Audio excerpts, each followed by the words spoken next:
Good afternoon. Thank you, everybody, for your patience. We're going to continue on with department presentations. We'll go to Treasury, Taxation, and Vehicles at this time. Thank you. And presenting today will be Brent Christensen, the Interim Director, Amy Meeker-Berg, County Clerk, Register of Deeds, and then also Greg Baldwin, Interim County Treasurer. Very good. Welcome back. Thank you. Good afternoon, Chairman and Commissioners. Brent Christensen, Interim Director of Treasury, Taxation, and Vehicles. Today's presentation will be a collaborative effort as Amy Meeker-Berg, County Clerk and Register of Deeds, as well as the Interim County Treasurer, Greg Baldwin, will each be involved with today's presentation.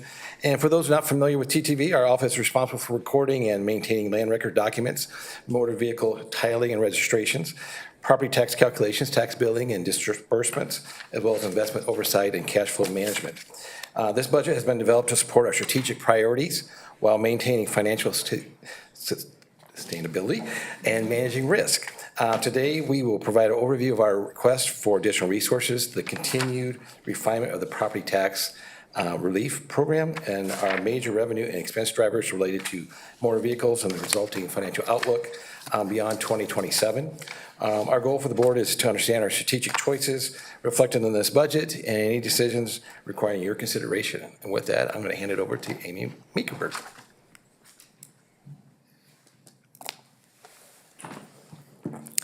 Thank you. Good afternoon, Chairman and board members. Treasury, Taxation, and Vehicle has two funded requests for additional resources as part of this year's budget process.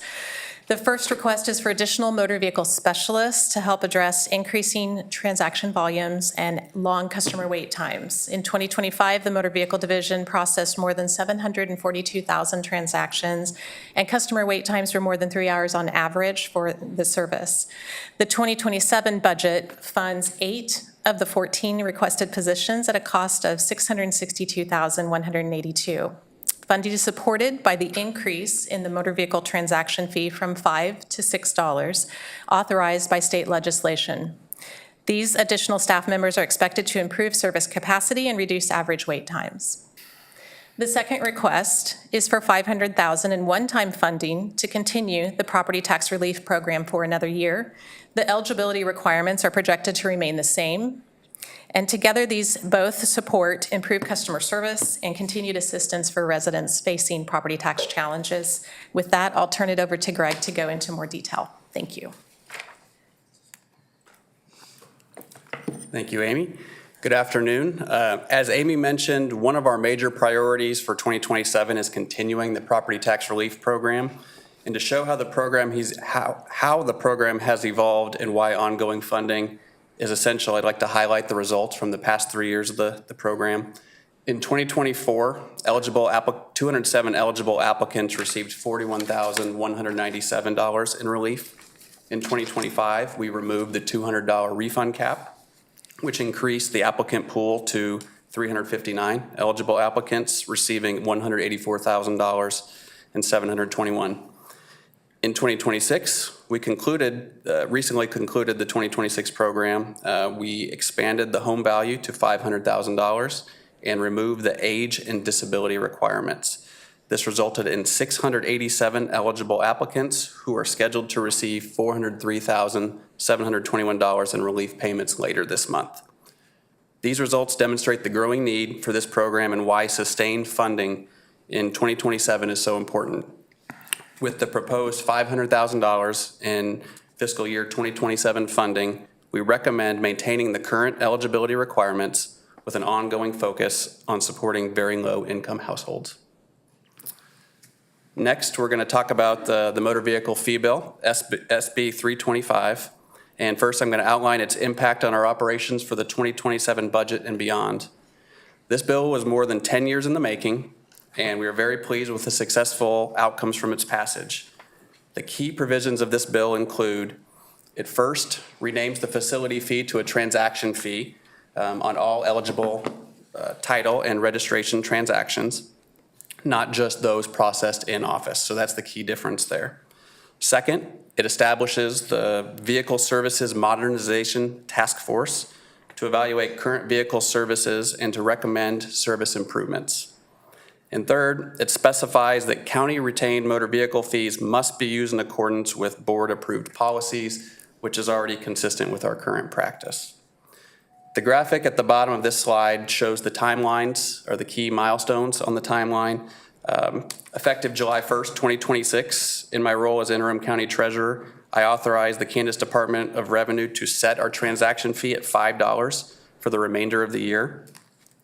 Counties may increase the fee above $5 and up to $10 beginning January 1st, 2027, with county treasurer recommendation and board approval. Final fee amounts must be provided to KDOR on or before October 1st to allow time for programming. On January 10th, 2028, the task force will report its findings to the legislature, including a report from the Kansas County Treasurers Association detailing fees charged across the 105 counties and documenting any efficiencies or service improvements directly linked to those increased fees. The final milestone is December 31st, 2029, which is the sunset date for any fee amount that is set between $5 and $10. This next slide really talks about the financial impact of these fee amounts and how that pertains to us for the 27 budget and beyond.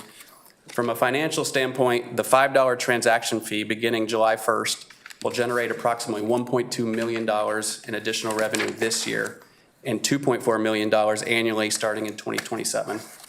This increase reflects the roughly 90% of vehicle renewals in Johnson County that are processed online or by mail that aren't currently paying that facility fee. This portion of the fee does not sunset. It will continue on until a change in the law. Each additional dollar above the $5 amount starting in 2027 yields approximately $640,000 in annual revenue. And as Amy noted, the proposed funding for this RAR includes 8 FTE, which would require increasing the fee to $6 in 2027 and what is reflected in the proposed budget. An increase to $10 would generate about $3.2 million per year through 2029.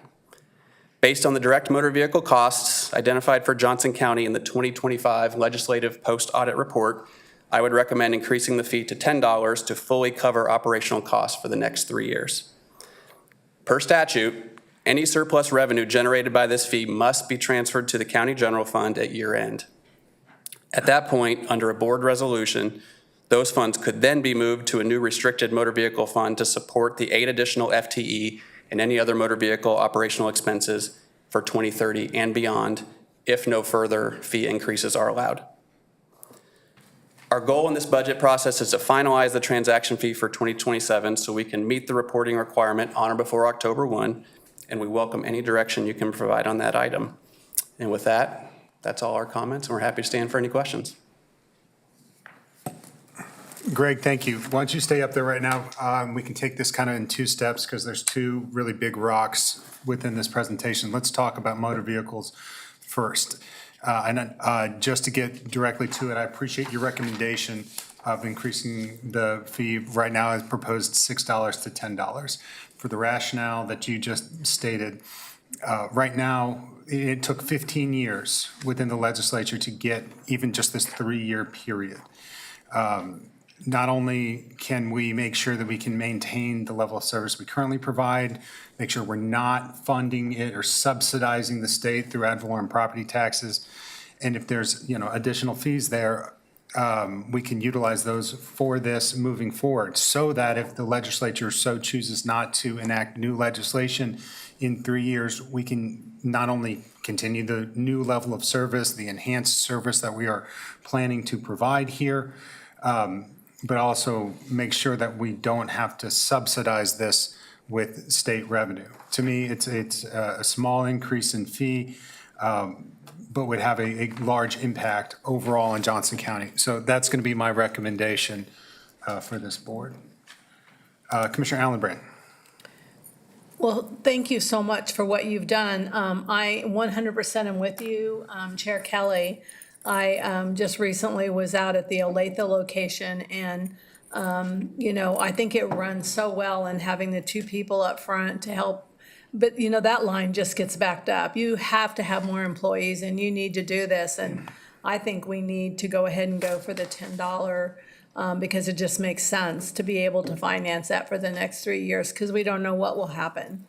And that's probably the most complaints I get are from DMV, besides taxes. So thank you. Thanks. Commissioner Ellenbrand, just spoke, so we'll go to Commissioner Ashcraft. Thank you, Mr. Chair. Mr. Baldwin, looking at your performance metrics, there are a couple of interesting measures about customer satisfaction. One is, I believe, the internal survey, you call it Happy or Not survey, and the other is the countywide community survey. There seems to be a little bit of discrepancy in terms of the numbers, although personally I would opt towards the Happy or Not survey because it is internal, specific to you.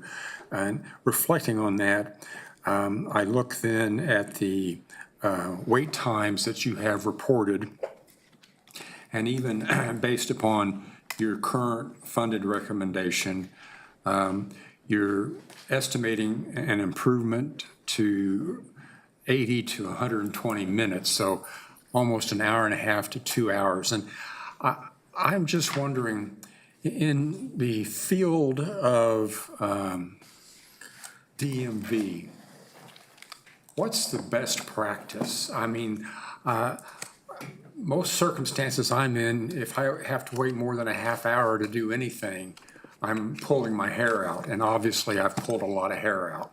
So what is the best practice for your profession, and how do we get there? In part to the chair's point, what else, or is there anything else that can be done? What's the best practice? That's a great question, and there's not a specific answer. It's a combination of many things. The wait times are a combination of available employees, and so we think the 8 FTE will help us have more availability that allow our staff that get pulled away for training or they're off on sick leave or vacation leave. So we're always going to have those windows staffed. It's also a function of customer behavior. As we saw last year, we had many things happening. We had personalized plate replacement, so we had 25,000 additional customers, as well as we were still learning a new appointment system, and there was confusion and concern about the wait times, the get in line system versus the appointment system. And so a lot of that, with the help from the comms department, there's been a focus on education through social media and through other sources to kind of get that information out there. And so we're seeing some of the results of that this year, that customers are figuring that out. We really encourage customers to plan ahead. That's the biggest factor. So is there any consideration to process improvements other than just adding staff? I'm not denying the need for staffing, but to substantially, and when I say substantially, and maybe it's pie in the sky to say a half hour or less, but just to move the odometer in the right direction. There are little things we can continue to look at. I know we've talked in the past through study sessions about a lot of the efficiencies and innovations we've done on the Johnson County side in the motor vehicle over the last 10, 15 years. Most of those process improvements lie on the state side, and that's where the task force has really been created to help starting to identify those things, to help identify whether statutes need to change or some of the state processes are just too convoluted that take time. Okay. Mr. Chairman, I have 2 more questions, but we'll yield to allow others to speak. No, I appreciate that. Thank you very much, Commissioner. But can I build on one thing you said really, really quickly? When we were talking with the state Senate and state House, there's a number of potential innovations that also exist other than just opening windows, which I think is Occam's razor to lowering wait times. But some other counties had piloted different programs, whether it be partnering with dealerships or opening up the opportunity for city clerks to be able to perform some of this service. And so I think if we were able to capture available resources now while we can, we'd have that firepower to be able to innovate those services should we want to within this limited window. And so I think there are some potential other things we can continue to talk about, but we got to have the ability to do so and not wait until the next budget cycle.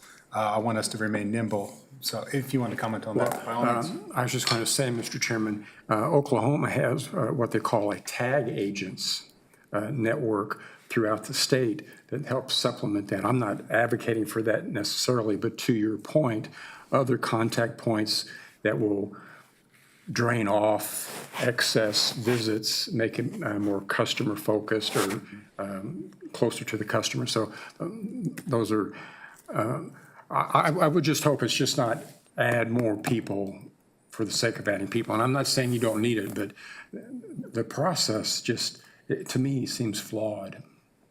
And as we do, we continue to innovate and improve our processes. And I hope we can continue that And conversation. Mr. Baldwin is right. We are shackled to the state. I get that. Commissioner Brewer? Thank you, Chair. So I just had a couple questions. So I just want to understand, make sure I understand the numbers correctly. On slide 23, right now, if you do a modest increase from the fee of $5 to $6, that generates enough revenue to cover 8 additional positions. Am I interpreting that correctly? Correct. Okay. And you're looking back at probably a 3+ year usage time. I notice in the RAR, the request for additional resources itself, you could track that you did more than 742,000 transactions. We know that year was a bumper year, as was discussed before. It was a specialty license plate renewal, but that I see where the math is adding up with your estimation. The law, the statute was passed, is in place for 3 years. You're advocating, and there seems some energy at the dais, maybe as we move forward, moving that fee to $5 to $10. We feel, one, we can show the utilization of additional resources in the manner to which it's being contemplated. And I just want to make sure I understand one other number on your budget correctly. L12, the page of your budget in the budget Bible, I guess, for lack of a, so we have charges for services is going up modestly, and then we have other revenue. Is that other revenue, the 206% increase, is that where that additional fee generation is being booked? I just want to make sure I understand that, and I can understand you wanting to track that separately, because since the statute could expire in 3 years, we want to probably hold that in a separate line so we can see how we can track utilization of those resources in a very finite way, and be able to report back, because I'm sure part of what the state is want to see is, this is what your fee was, this is how you use the dollars, it was all in line with statute, because right now, the budget in front of us shows that additional revenue that you're bringing in, but still we have expenses of over 5 million more than that additional revenue. So, and I know this is Treasury taxation and vehicles, so this is not just the DMV in the budget, but it certainly demonstrates that we still have other tax resources that we're having to pull in to make us whole. And I just wanted to understand all of that as I contemplate support maybe for going to that $10, going up, doubling the fee, is that we really want to make sure we can track it, demonstrate its use, demonstrate its needs, and we're not leaving dollars on the table. That's where we're at. Absolutely correct. Thank you.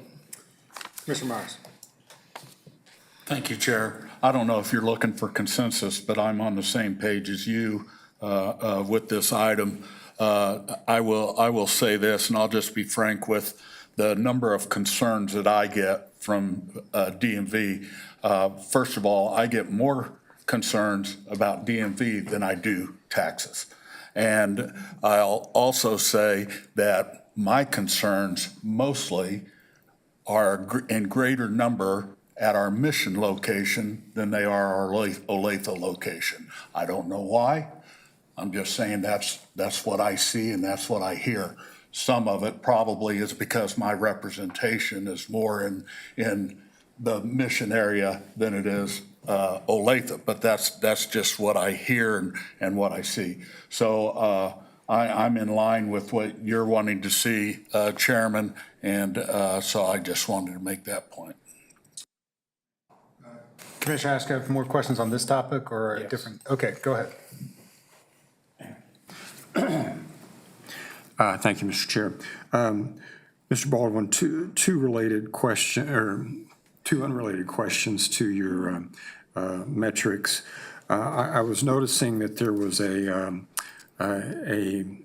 slight drop, or at least one that was highlighted in the employee satisfaction at work. Is that the same thing as the employee engagement, or is that a different metric? Generally, it's usually a piece of it because engagement includes satisfaction and other factors.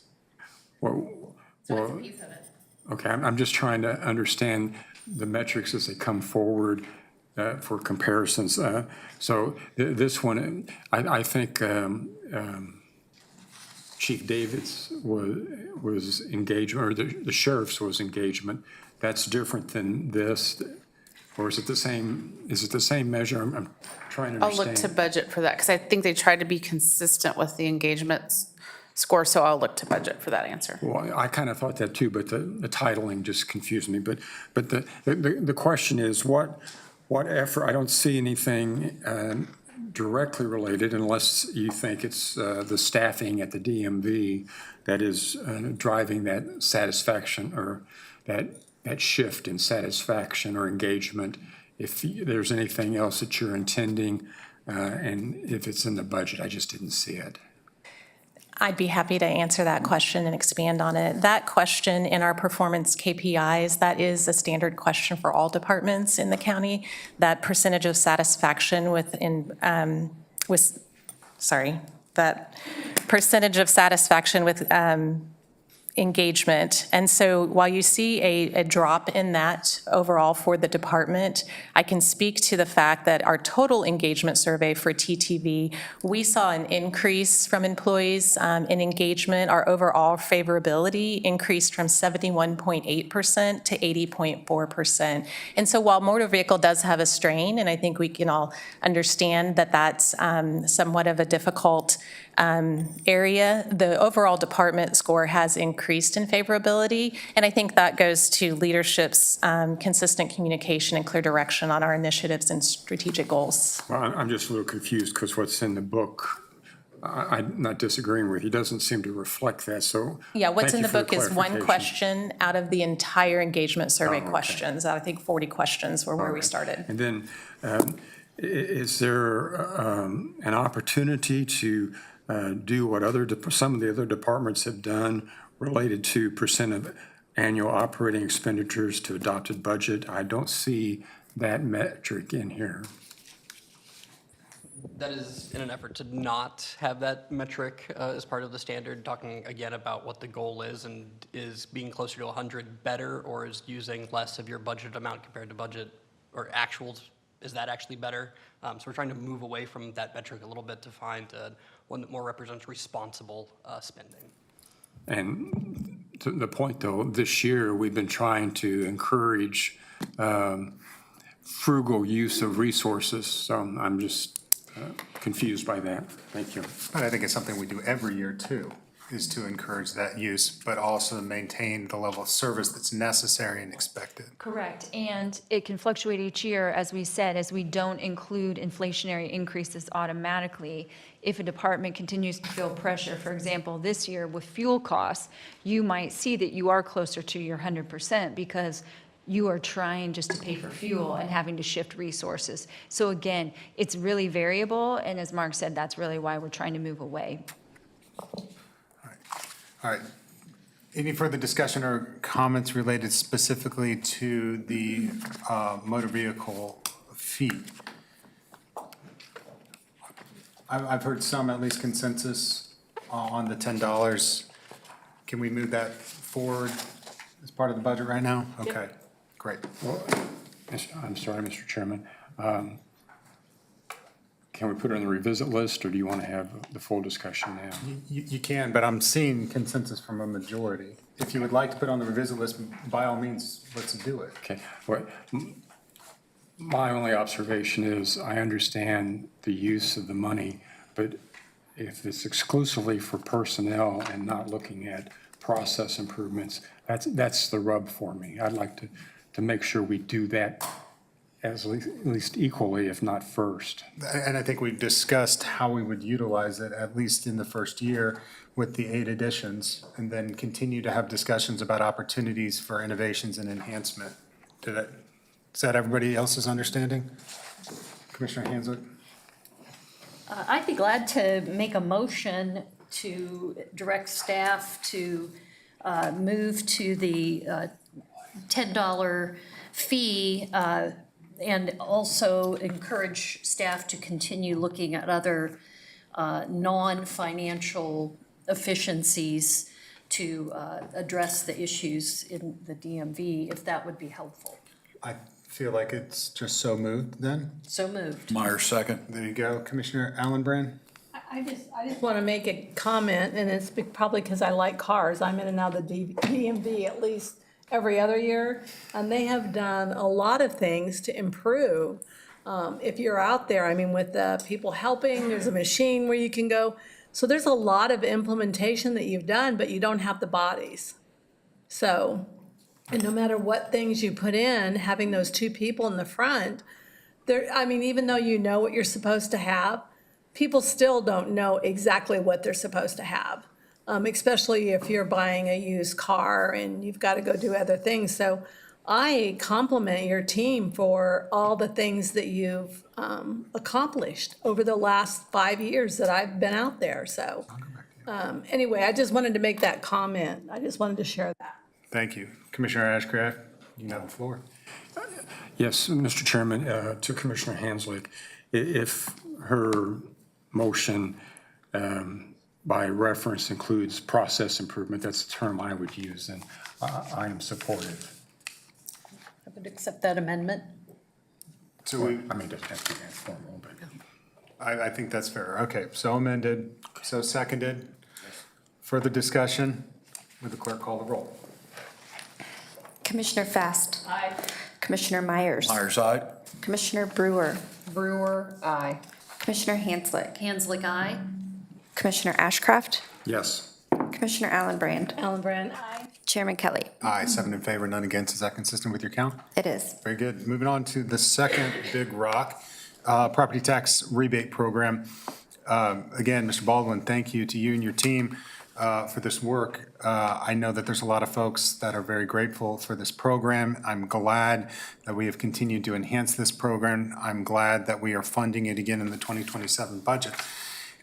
And as we characterize it as one time, I understand every budget year is different. And every year we have to come forward and decide what we're going to do in any particular budget.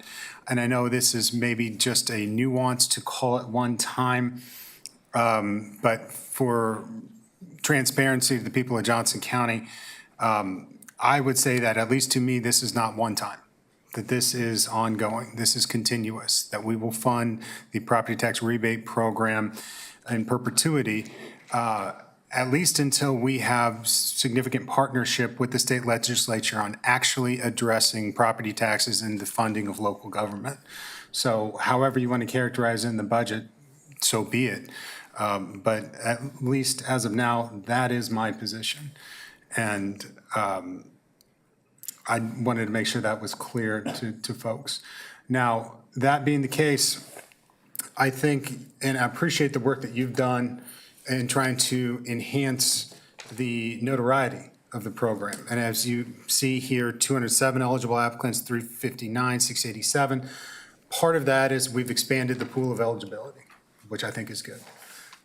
But also, it is just making sure that we get the word out to people within the program. And yet still, there are Johnson County residents that I talk to, particularly seniors that may be on Social Security or on a fixed income, that still don't know about this program. And while some people, and the timing of our program better aligns with that May property tax payment, there will be several folks that find themselves in precarious situations when we get to the December payment. One thing I'd like us to consider as we go through this budget process is whether we enhance this fund so that we have eligibility and programming for this program for that December payment as well. I think there's more that we can do, and there's more people that may be eligible for this program. And so while all budget decisions are just that, and we'd have to pick and choose other programs or other costs that may not be funded, I'd like to have that conversation as we continue this budget process to see if we could enhance this and then program for that second property tax payment and continue to get the word out to folks that this program is available to help, because I think it's been very meaningful and will continue to be meaningful. Commissioner Allenbrand? Thank you, Chair. So is that something we're going to talk about in the future, to look at how many dollars and where those monies are coming from? And then also, I think a second fold of that is, how do we get the word out? How do we do a better job getting the word out? Is there something that we can do better by getting the word out? Because I talk to people as well, and they don't know about the program. So in order to accomplish that, what I'm going to do is to mark this as a revisit, not because I don't think that we should put the $500,000 into this fund. I think we absolutely should, but I want to, because I know I'm just raising this topic now, but having an opportunity in the next few weeks and throughout this budget process to maybe revisit that would give us that opportunity. Oh, sorry, a couple others. Commissioner Myers. Thank you, Chair. I don't mind, again, the discussion. My concern is I don't like doing it during this budget session. I would rather have it be like we were going to do with our outside agencies and have it after the budget so that we can have time. You call it a rock, I call it an animal. It can grow out of control. And I think we got to be careful of that. I do think there's discussion of keeping the $500,000, but doing a little bit different way of how it's distributed. But I think, and I'm not saying that I wouldn't be open to hearing all the other debate and argument of it. I'm just saying for this budget session, this is one of the items that I think I feel comfortable with as it is. And then for our next budget session, which again, I think next year is going to be the toughest year yet. Maybe I say that every year, I don't know. But I see next year as being a real challenge. And there's so many things that are dependent that I would hate to put myself in a position of saying yes right now and doing something during this budget session rather than waiting and having the discussion in the fall. I guess I'm maybe not quite tracking, as this is the budget session. This is the time where we allocate resources for 2027. And so I don't know why we would want to do it outside of the budget cycle. Maybe I'm just misunderstanding what you're saying. Yeah, I'm saying I think it's maintained the eligibility for the FY 2027, the 500,000, but anything in future years that we have that discussion after this budget. So into 2028. Yes. I think that's waiting too long, but we can agree to disagree. Commissioner Hansley. Thank you. Question for Mr. Baldwin. Our current program, the deadline to apply is April 15th. And then when are those funds distributed back to the taxpayers? Typically in June, we're actually preparing to send those out in the next week or two. Okay. The reason I'm asking is I know Overland Park, which also offers property tax rebate, they actually have their application period from June 1st to July 15th, and they distribute it in August. And what I'm hearing from the chair and what I agree with is could there be a way but this is partly what you're talking about, but to have some sort of flexibility as to when people can apply and when they can get that rebate, so they can decide when they could use it. I don't have an answer to that, but I think it's a reasonable thing to discuss, to give them some more options. As far as the program being, moving off the pilot program list to a more permanent list, I agree. I think we've had it in place long enough. We know that it is very much appreciated and needed, and makes a big difference for folks who are struggling. And I think it is problematic if it's called a pilot program, because then people don't know, well, will I get it next year?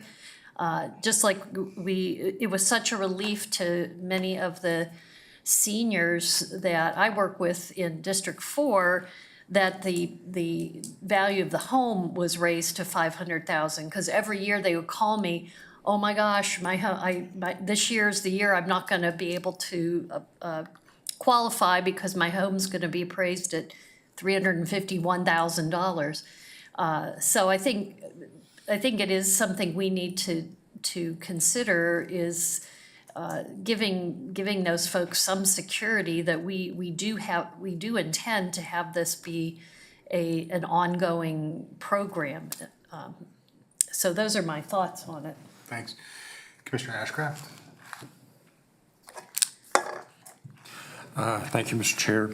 Well, building a little bit on Commissioner Myers and now Commissioner Hanslick, the question I struggle with this program is, what are we hoping to accomplish?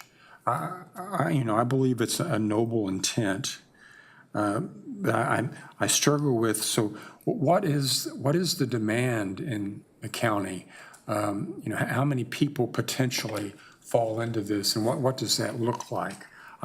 We've had this conversation before, and I know you're collecting data and trying to better understand, and you're trying to work with the state, but that's part of the rub for this, because, and I can't remember how Commissioner Myers put it, but something about, is it a rock or is it a vegetable or something like that?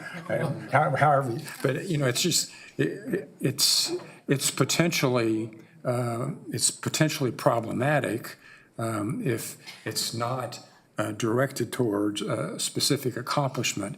And for me, the core issue is the cost of government. How do we keep costs down so everyone benefits, not just a select population? Although that select population, there is some description of a select population, but as Commissioner Hanslick points out, it's 500,000. Do we move to 6? Do we move to 7? And how do we manage that? And how do we address it? 500,000 one time makes sense. Maybe it becomes permanent, or maybe it goes away or increases to 1 million or whatever. I mean, help me understand what that population is. And I know that's a rhetorical question. I apologize. Well, let me ask a direct question. 687 eligible applicants of Johnson County residents who could be eligible based on the criterion that we'd put in. How many Johnson County households would be eligible? We've explored numerous data sets from the Census Bureau and different agencies. We believe it's somewhere between 5,000 and 10,000 residents that fit that. That's not an exact number. We don't track all of these layers, income, home value, age. We don't have all that data, so we're piecing together lots of different sources to try to come up with a valid calculation. Historically, what we've looked at is comparing to the 3 state programs, and they've been operating for many years. And so looking at the number of applicants to those programs, those are the people that are aware of them. And so those are kind of our benchmarks of where we're trying to get to at least find that population. So to that point, we are still only serving a subset of those homes that would be eligible under our current criterion in this program. Meaning that, to Commissioner Allenbrand's point, we're still hearing from people that just don't know about the program. And so there's more opportunity to help folks. And, you know, we've had longer discussions about this, about tax relief from top down or bottom up, and trying to make sure that we're being mindful about where we are either providing reductions or relief, mill levy reductions, property tax assistance programs, and maybe there's other tools that we could get from the state legislature to be allowing us a little more local control on how we do this. And we need to continue to work on that. But until we get some partnership with the state legislature where they actually address the issue and not just keep kicking the can down the road, we're left with the tools in our toolkit right now. And so I want to make sure that we can utilize those in the most effective way possible. Commissioner Fast. Yeah, one of the things my cities are interested, and I talked to your predecessor, is that we'd have one-stop website with the city, state, and us, because when you layer these programs, you have true property tax relief. So that is something I would like us to continue to work with. I now know not all cities, but if you can at least link to their website. The other is, how do we target to those who, you know, I don't know if the numbers you gave or if those are all, you know, how do you target to the most needy? To me, one group that we serve is utility assistance individuals. Could we, you know, notify them, you know, because we want to keep them in their homes. Our Meals on Wheels people, I mean, these are very high risk, you know, individuals. And if they had, you know, this property tax relief. So I guess I would just like to ask for, you know, and I think that's what the chairman's talking about. The time frame is just so quick. April, people they get their notice March, and, you know, it's just really quick on the trigger. And like, you know, how could we pre-notify people who are getting utility assistance, Meals on Wheels, et cetera? Commissioner Brewer. So just a couple questions, just so I'm understanding everything clearly. So right now, we removed the age and disability, up the home value to 500,000. So this program centers on folks at what percent of AMI? 50%. 50% AMI, so the very low income, okay. So, and that's really, that and home value are the only two kind of parameters that we have right now. So the current timeline of when applications are due, what's the rationale of that current timeline? Why is that the timeline? We originally established that timeline to match the Kansas income tax reporting. That's when people typically file for the homestead, the Safe Senior, and the SVR program. We did not allow any extensions initially. We are open to, you know, looking at that time frame. Also, we're mindful of second half tax season. We already get some confusion with this program ending on April 15th, people thinking that this credit applies toward their May payment. And we've heard that from other cities as well that do extend past May, that they believe that this refund might apply towards their taxes. To their future tax. To their future taxes, yeah. Not the bill that they're paying going into their second payment on. Right. Okay. So really it was intended to align with the income tax reporting cycle. So it seems like there's good rationale. I would be open to just, if you have any other recommendations, lengthening it, you know, so maybe a little bit more research there. Changing this from a one-time funding element in our budget right now to ongoing, is the reason right now it's booked into the budget as a one-time cost element sometimes is because we're pulling this from one-time savings? Yes, we currently do not have the ongoing tax support to fund this ongoing beyond 2027, and so we would be using general fund reserves for 2027 to fund this program. So it's not so much that we are looking at this not continuing on, it's more of a technical for the 27 budget, that if we're gonna fund this in the 27 budget, these are where we have the revenues to pull from. So the label isn't so much as what I want to say, a reflection of intent, of potential intent of the program to continue or not continue. It's more of a reflection of where the funding stream is coming from to pay for the program? Correct. However, with it being funded only one time, we would ask that TTV would come back next year and ask for it again for either an ongoing funding source or for one time. We would need the board to direct us to put it in the budget ongoing, either this year or in the future years. Okay, so, and then the third thing, and maybe I misunderstood you incorrectly, Chair, in this reflection of this amount and the revisit, were you also wanting to revisit current criteria? The criterion, no. Okay, The perfect. timing and structure, yes. Okay. So to be reflective of Commissioner Myers, I'm just not certain you would have the opportunity, Mr. Baldwin, in your area to come back before this budget season's, this budgeting timeline is over to suggest other timing, but I feel like we could still have that conversation and still take action on it potentially before it impacts the 2027 budget. And then the other sounds like a policy decision. So thanks for the clarification. I don't know if that gives you an answer, it just gives me more information. No, thank you very much for that answer. Commissioner Myers.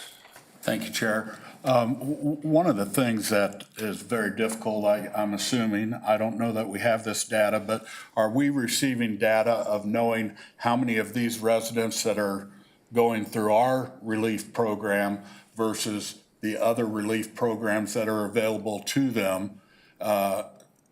Do we have that number of, and that I would think that might be challenging to get, but I think we need to realize that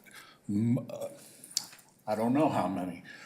I'm assuming quite a few of these applicants are not only receiving our relief, but they're receiving their city's relief and probably some the state relief also. So I think we have to keep that in mind. And when we talk about the program being funded at $500,000, did we go over that amount this year? No. No? Okay, but we did have to add money because we went over the amount that we had projected earlier. Right. Correct. And so if we're going to add, if we're thinking these numbers are going to go from 687 to whatever that number might be, that 500,000 is not going to cover. And that's where I get a little bit worried about it blowing up and becoming much bigger than what we anticipated. And we know there's need. I just, then it becomes, why is the line being drawn here and not here for me being able to get some of that relief? And that's kind of going to what Mr. Ashcraft was talking about. So that's where my concerns are, and that's why I just like to have a little bit more discussion and debate and hear from everybody before I make a decision to do something during this budget process this year. Well, Mr. Baldwin, I guess the question, I don't mean to put you or staff on the spot, but would we be able to have a broader discussion about this program during this year's budget cycle? Absolutely. That's all I'm asking for. Commissioner Hanslick. Thank you, Mr. Chair. Just 2 points. First of all, in regard to Commissioner Ashcraft's question about what do we want to achieve with this, I think it's pretty simple. We want to help the most vulnerable people stay in their homes. Otherwise, we're going to have other expenses for people, especially seniors, who have to leave their homes because they can't pay their property taxes. Secondly, when we originally started discussing this program, a major point that we considered was, well, maybe this is temporary until the state does something to expand the 3 rebate programs that they offer. And in that time, the state legislature has discussed these programs, but they have taken no action to expand at the state level. And in fact, it's understandable because there are some counties that they would be in very big trouble from a property tax revenue standpoint if the state level programs were expanded. And so there are some issues around there. And that's why I think it makes sense that Johnson County has to look at, we are in a different situation than the other counties in the state.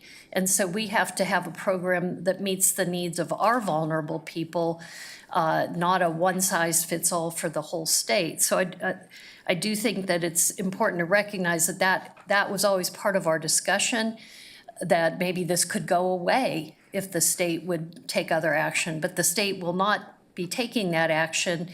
And so I think it falls on individual counties to decide if they have that obligation to support our vulnerable homeowners. Commissioner Ashcraft. Thank you, Mr. Chair. 2 quick points, Mr. Chair. If your desire for discussion on timing includes the current hard deadline of April 15th to provide some flexibility, because I get constituents that, excuse me, Mr. Chair. I'm looking at you. I know. Well, I wasn't talking to the microphone. I apologize. Fair enough. That they have challenges getting their paperwork done and certifications in on the timeline, and that conversation is worth having. But Commissioner Hanslick, what you stated, I think, is the noble intent. But for someone living in a $500,000 home that's on the cusp, but then the question is, how about a $600,000 or $700,000 or even $1 million home, and providing tax relief? I mean, it's just, how do we define that to make it sustainable and realistic, and not look at the core issue of the cost of government? And I'm not saying that this program intent is bad, but managing it long-term, I struggle with it. And I'm not saying I'm against it, but I just don't have it yet. I don't know how that will work, so I'm sorry. That's fine. Commissioner Myers and Bruce. I don't think I've spoke this much on a subject I was like, for wow. forever. This is my 3rd time hitting I'm that button. timing you. Yes. I'll bring up a sore subject, but this is kind of where I have a problem with some of the way we do our budget process. We're talking about bringing something up at a time that can be done after this budget process that we've already agreed. This is something that we agreed to early on, but it's much like outside services.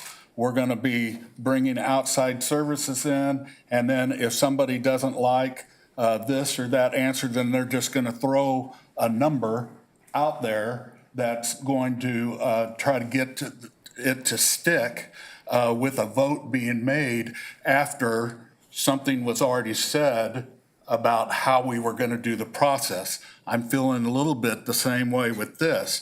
We've already seen and already knew what our program is for right now. And so if we're going to have that possibility of making some changes, then I want to be able to do it in a manner that fits our process through the year, rather than trying to throw something against the wall with numbers, even though we're saying that we're ready to make a presentation or whatever. I don't care. During this budget process, it's a lot to take in and to make decisions on, especially when you're trying to think about the future also. And I think I've already made my statement clear on that, where I think the future of our budgets going to go, or the danger of it, or the uncertainty, I guess. I shouldn't say it's going to be a danger. It might be wonderful. I'm hoping it is. But you can kind of read the tea leaves by everything that we're seeing through this budget process for this year.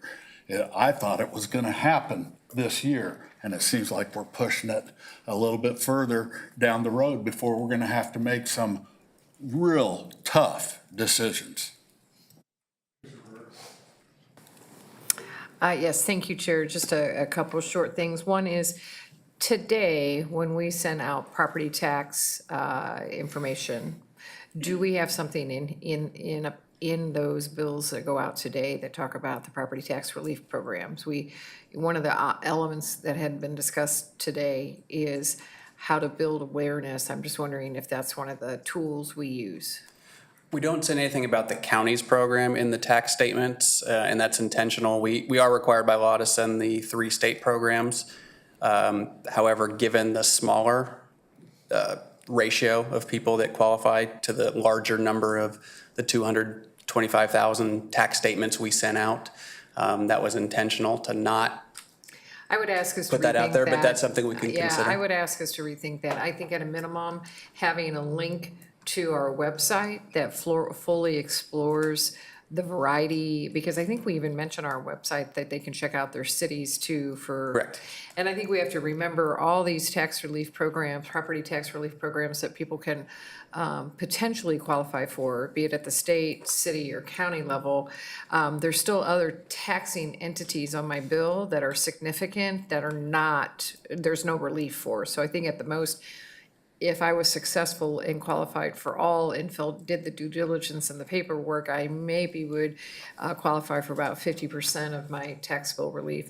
Then, just reflecting on comments from Commissioner Ashcraft and Commissioner Hanslick, I struggle a little bit with credit programs because I feel like tax credit programs are short-term responses when we are working on long-term policy.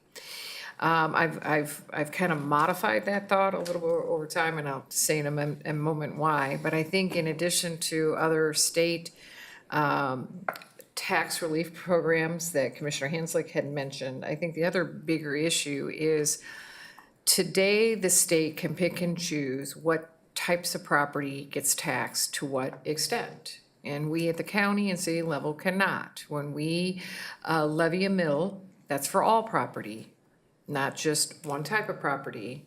So for us, as state policy continues to erode property tax on things other than a person's residential home, and so then there's an over-reliance on what makes up your ad valorem, being on residential property tax, these credit programs are incredibly important. So one, I hope long-term policy changes on what we look at the state level for property tax policy.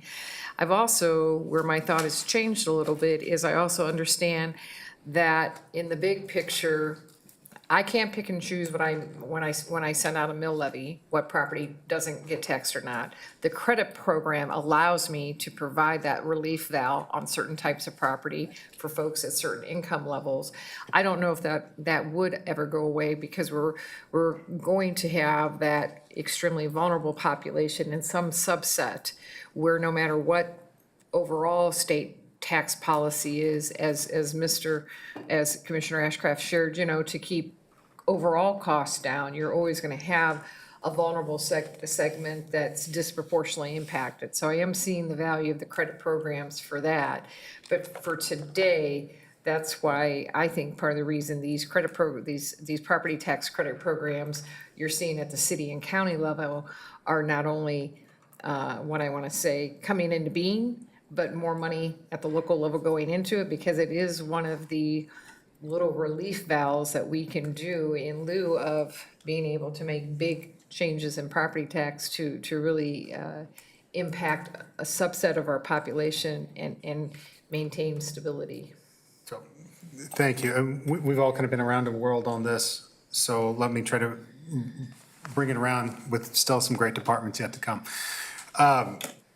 I appreciate the folks are hesitant or at least some, may be hesitant to discuss the efficacy of the program during the budget cycle, but to me, that's the exact time to talk about it.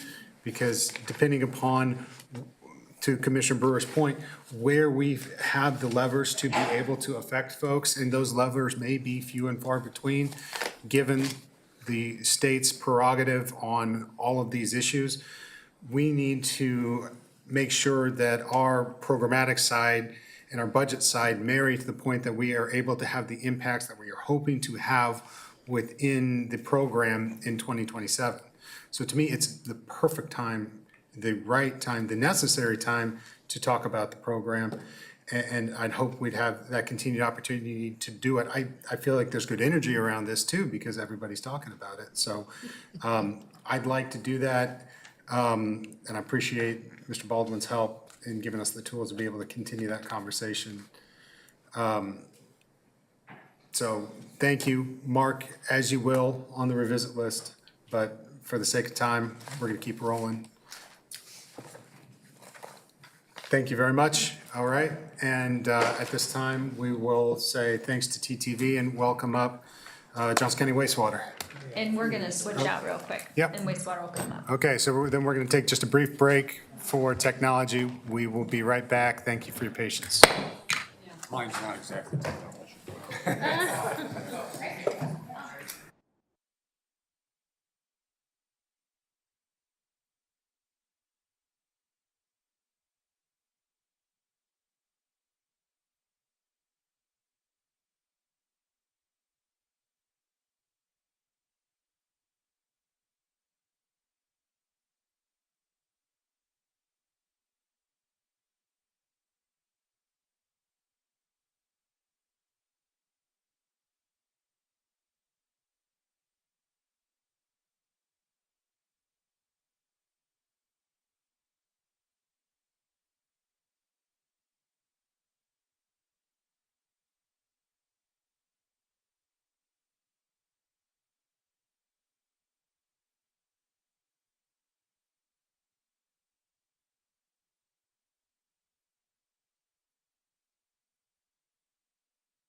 I think you just press it, yeah.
All right, if we could all be taking our seats, we're going to get started. Thank you.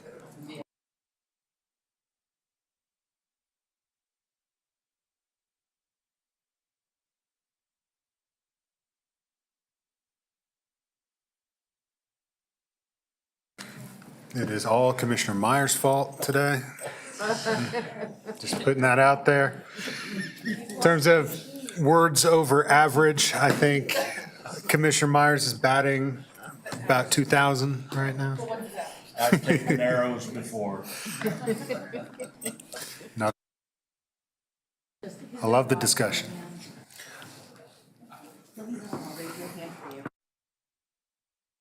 Just flag me, and if I'm not calling on you, just speak up. You're fine. Well, I can't do that, Oh, of course not. Okay. All right, we are back on these budget presentations. We are now getting into wastewater. I'd like to welcome, as always, Susan Pekarik and Dave Nauman here from Burns and Mac. Thank you very much for both being here for the presentation. We'll hear a presentation, then stand for questions and discussion. So, thank you. Very good. Thank you so much, Chairman, and thank you, Commissioners, for your time this afternoon. So we're pleased to present our financial plan for the 2027 budget year. And as mentioned, I am joined here by Mr. David Nauman from Burns McDonnell 1898 and Company. I also have several members in the audience with me, and I'd like to acknowledge them because it's their great work that we'll be presenting to you today. And that includes Patrick McQueen, who is our Business Strategy Director, Tammy Lorenzen, who is our Chief Engineer, Jose Leon, our O&M Director, Julie Schornhauser, who is our Financial Manager, and Colin Wood, who is also from 1898 and Company. But I will say there are a lot of others that go into what you're about to see here. They're not in this room today, but there are nearly 235 JCW employees who are either back in the office or they're out in the field. And they are there busy protecting the environment, serving our customers, and enhancing our community. They really connect their work with our mission, and this is evident in the levels of service that we provide to our customers. And of course, we could not do our work with our partners across the county, including all of the central services departments, as well as County Manager's Office. We very much appreciate all the assistance from them, so thank you. So we're pleased to present this financial plan for the proposed 2027 budget. This continues the great work of our integrated plan, which we began back in 2019, and it reflects our continued focus on financial prudence and maintaining rate stability. And now I'm going to turn it over to Dave to present our financial plan. So thank you. Thank you, Susan, and Mr. Chairman and Commissioners. I'm pleased to be with you today to talk about the findings of our study. I like to start with the punchline. When we were visiting the financial plan last year, we anticipated a 5% increase would be proposed in 2027, and we've confirmed that and propose it.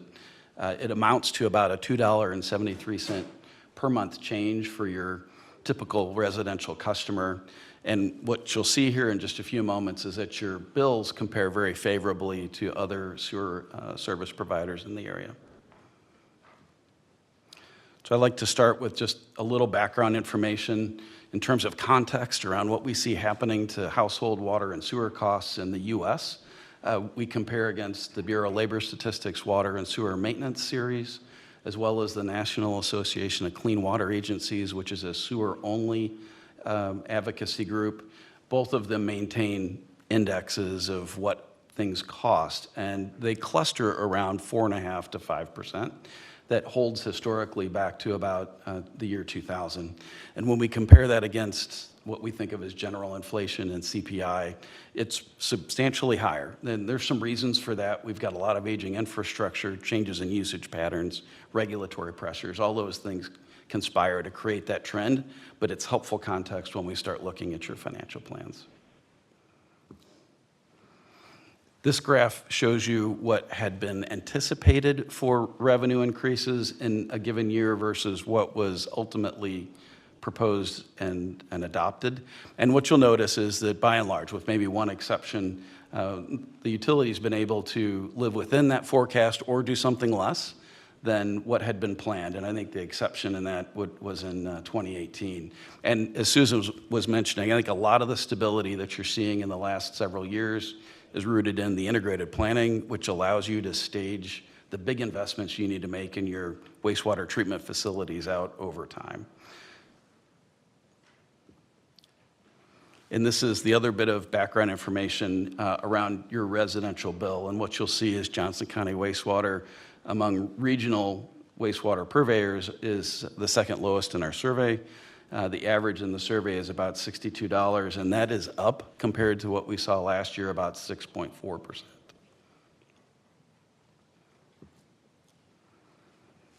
I think another important thing to keep in mind is, as an enterprise, your utility is funded by its user charges and other fees. And your user charges flow through two separate funds. You've got an operating fund, which pays for your people and your commodities and contractual services. And then you've got a capital fund where your debt payments are made and your CIP is funded. And when we talk about the total utility, we're combining those funds in the way we present. But you'll see in the graphics at the bottom of this slide that over time that fund structure has grown more toward the capital side. That's just simply a reflection of all the investment that you're making. Some of that investment lowered your operating costs. So you used to get more of your service, your flows treated by KCMO, and with the expansion of Tomahawk, that's no longer the case. It's in facilities that you own and operate. It's also important to note that the funds are managed through different KPIs, key performance indicators. On the operating fund, we look at reserves as a position and try to manage that. And on the capital side, it's debt service coverage, and we'll show metrics for both those here shortly. And finally, from a financial planning standpoint, we follow some principles that help, I think, guide the way we frame your forecast. One is we try to keep an open eye on balancing risks and opportunities. We don't want to come in here and ask for things that we don't necessarily feel we need, and at the same time, we don't want to ask for more than is necessary. And as Susan mentioned, we prioritize stability in the way we're forecasting. And you'll see that in the KPIs. They'll move around a little bit because of that. I think the benefits are that we've been able to execute your program at about 5% a year, which is consistent with what we see happening nationwide. And yet your bills remain very competitive across the region. And you're in a position now with some reserves on your capital side to cash fund projects and help mitigate the need to issue debt with some of the interest rate challenges that we see. So let's get into how we've built your plan, and we'll start with revenue. So if we turn the dial back a year, when we looked at your forecast last year, we saw some decreases in residential usage and commercial usage, and your revenue is derived heavily on billed flow. As a result, we calibrated your forecast down. In this year, when we look at 2025 results, it makes 24 look more anomalous and less concerning to us as an overall trend. And so what you see in this graph is the green represents last year's forecast of revenues, and blue represents what we anticipate in this year's forecast. You notice that blue is a little bit higher, and that's really the fundamental driver behind that, is just simply confirming the trend that we're seeing isn't as dire as we thought. From an operating cost standpoint, this shows you the change in the O&M fund levels of spending. And so the green starts with the 2026 budget. We acknowledge the non-RAR options or items here for personnel, for county costs, and there was a one-time fleet expenditure that was included in last year's authority that we're not including in this year, and so that actually brings that spending authority down. On the RAR side, we have one additional FTE, that's personnel for the new Nelson project, and contractual services at $357,000, driven primarily by odor control chemicals. And then what you'll see to the right is offsetting costs. So there's work happening right now to direct or divert additional flow from KCMO to your Tomahawk facility in the State Line project. That's anticipated to yield some reductions in the KCMO expense for treatment, and that helps offset other energy, chemical, and operating cost inflation that's happening in the utility. Overall, it's about a net increase of 0.7% year over year. And this shows the comparison of O&M from one forecast to the other. It is generally consistent with what we anticipated in last year's plan. The difference you see in 2027 is just simply a function of timing of when that state line project turns on. And it's a little bit later than we had assumed last year, but that normalizes starting in 2028. From a capital planning standpoint, the pie graph to the left captures your total spending in cash and debt funding. So about 21% of the CIP over the next 10 years is anticipated to be funded from cash, and the remainder is debt. We itemize Nelson in the blue simply because that's a really large project currently in flight and underway. But that 80-20 mix between debt and cash funding is something we regularly see in many utilities. The graph to the right shows the relationship between capital improvement plan spending in the line and reserves in the blue.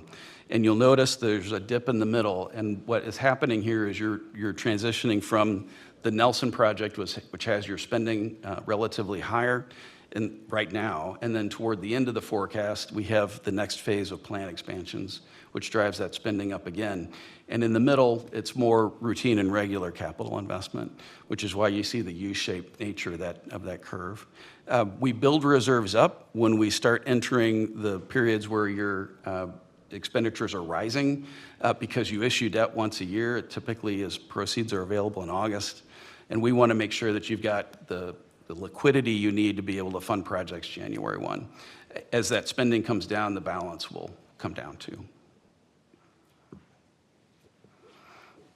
So this graph compares debt service payments in the bars under today's plan to what we anticipated last year in the dotted line.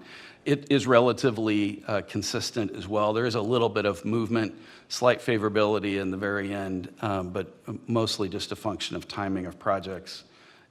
We have looked at strategies for managing debt service as efficiently as we can and have worked with Baker Tilly to develop forecasts for that. This rolls up both funds and compares dollars spent in the blue against revenues under today's rates in the green. And what you'll see is the gap that we work to solve every year so that we can keep pace with that cost and still maintain reasonable KPIs. This compares forecasted revenue increases in this plan versus last year. And again, we're recommending 5% in 2027. Our outlook continues to recommend 5% beyond that. We do modeling longer term than what we show here, and we think that 5% is sufficient for some time to come. But you have a lot of capital happening and a lot of inflation in just normal commodities and energy and such that create risks that we try to manage. Next two slides are on key performance indicators, and the operating reserve is one we measure in days of O&M. Looking at it in days normalizes for inflation. And so it's a common metric used in the utility industry for just this purpose. We would like over time to bring that reserve down closer to the 90-day minimum policy. And you'll see in the forecast that it's anticipated to trend to that direction. That's partly a mechanism for rate stabilization and helps manage years in which costs may become in higher than we otherwise would have anticipated. But it is part of the strategy used to maintain those 5% increases. On the capital side, I've mentioned debt service coverage is the key performance indicator. So this is a comparison of your revenues over the debt payments due in a given year. And you'll notice in the 2022 to 2025, it jumped up quite a bit. That's related to the change in the Nelson funding strategy. Previously, we expected to issue general obligation bonds, which you normally would do, but the decision was made to pursue WIFIA and state SRF loans, which give you a lot of flexibility and favorable terms. And that debt service, quite frankly, starts later under those programs. And so it created an increase in that metric, which we expect to come down as the debt phases in here over the next 2 or 3 years.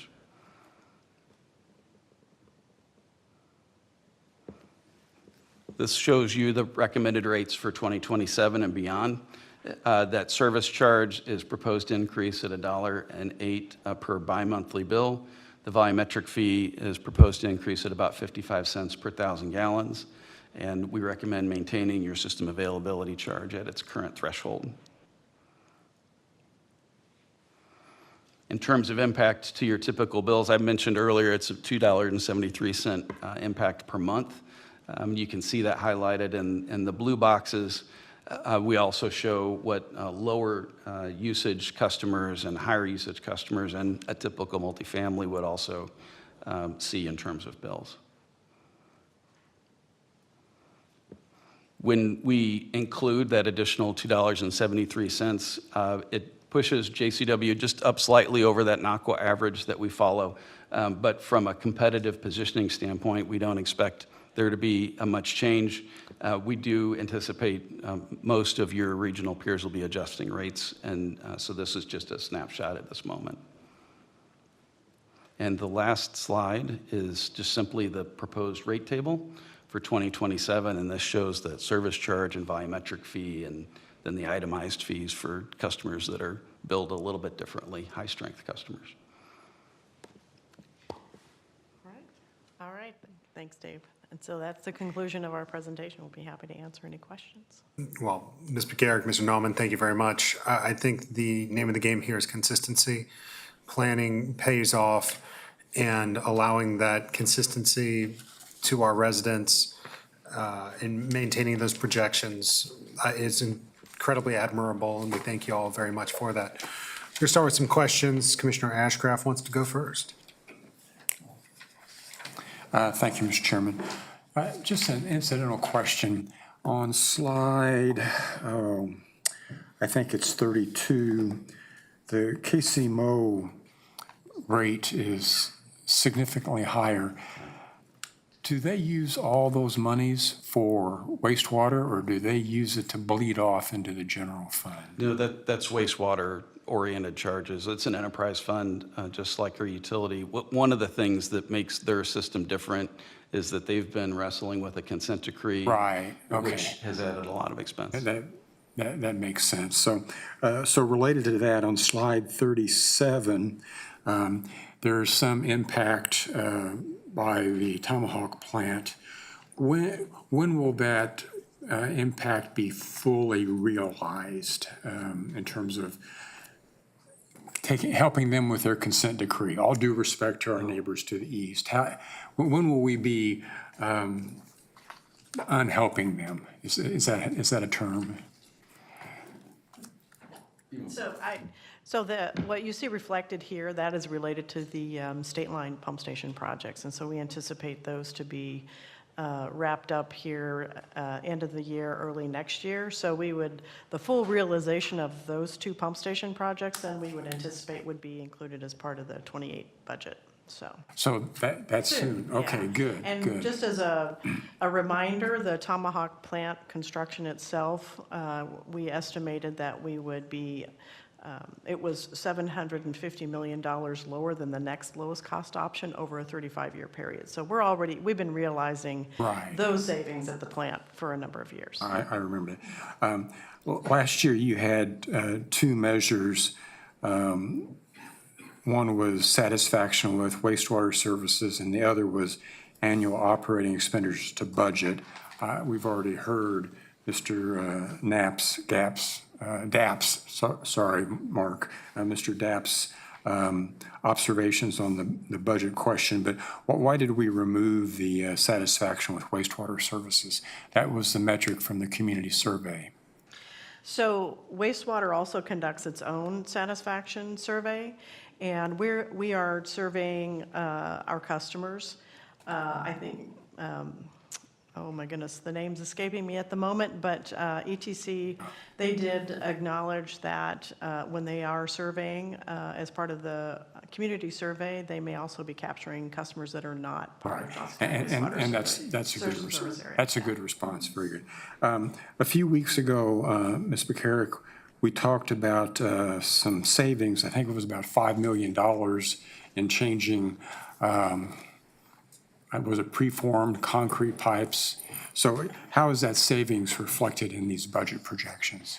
It's a great question, and I'll probably lean on Dave a little bit, but as we are, in that case, was awarding, or we awarded a bid contract to the Mill Creek project, which was late last year after the 2026 budget was adopted.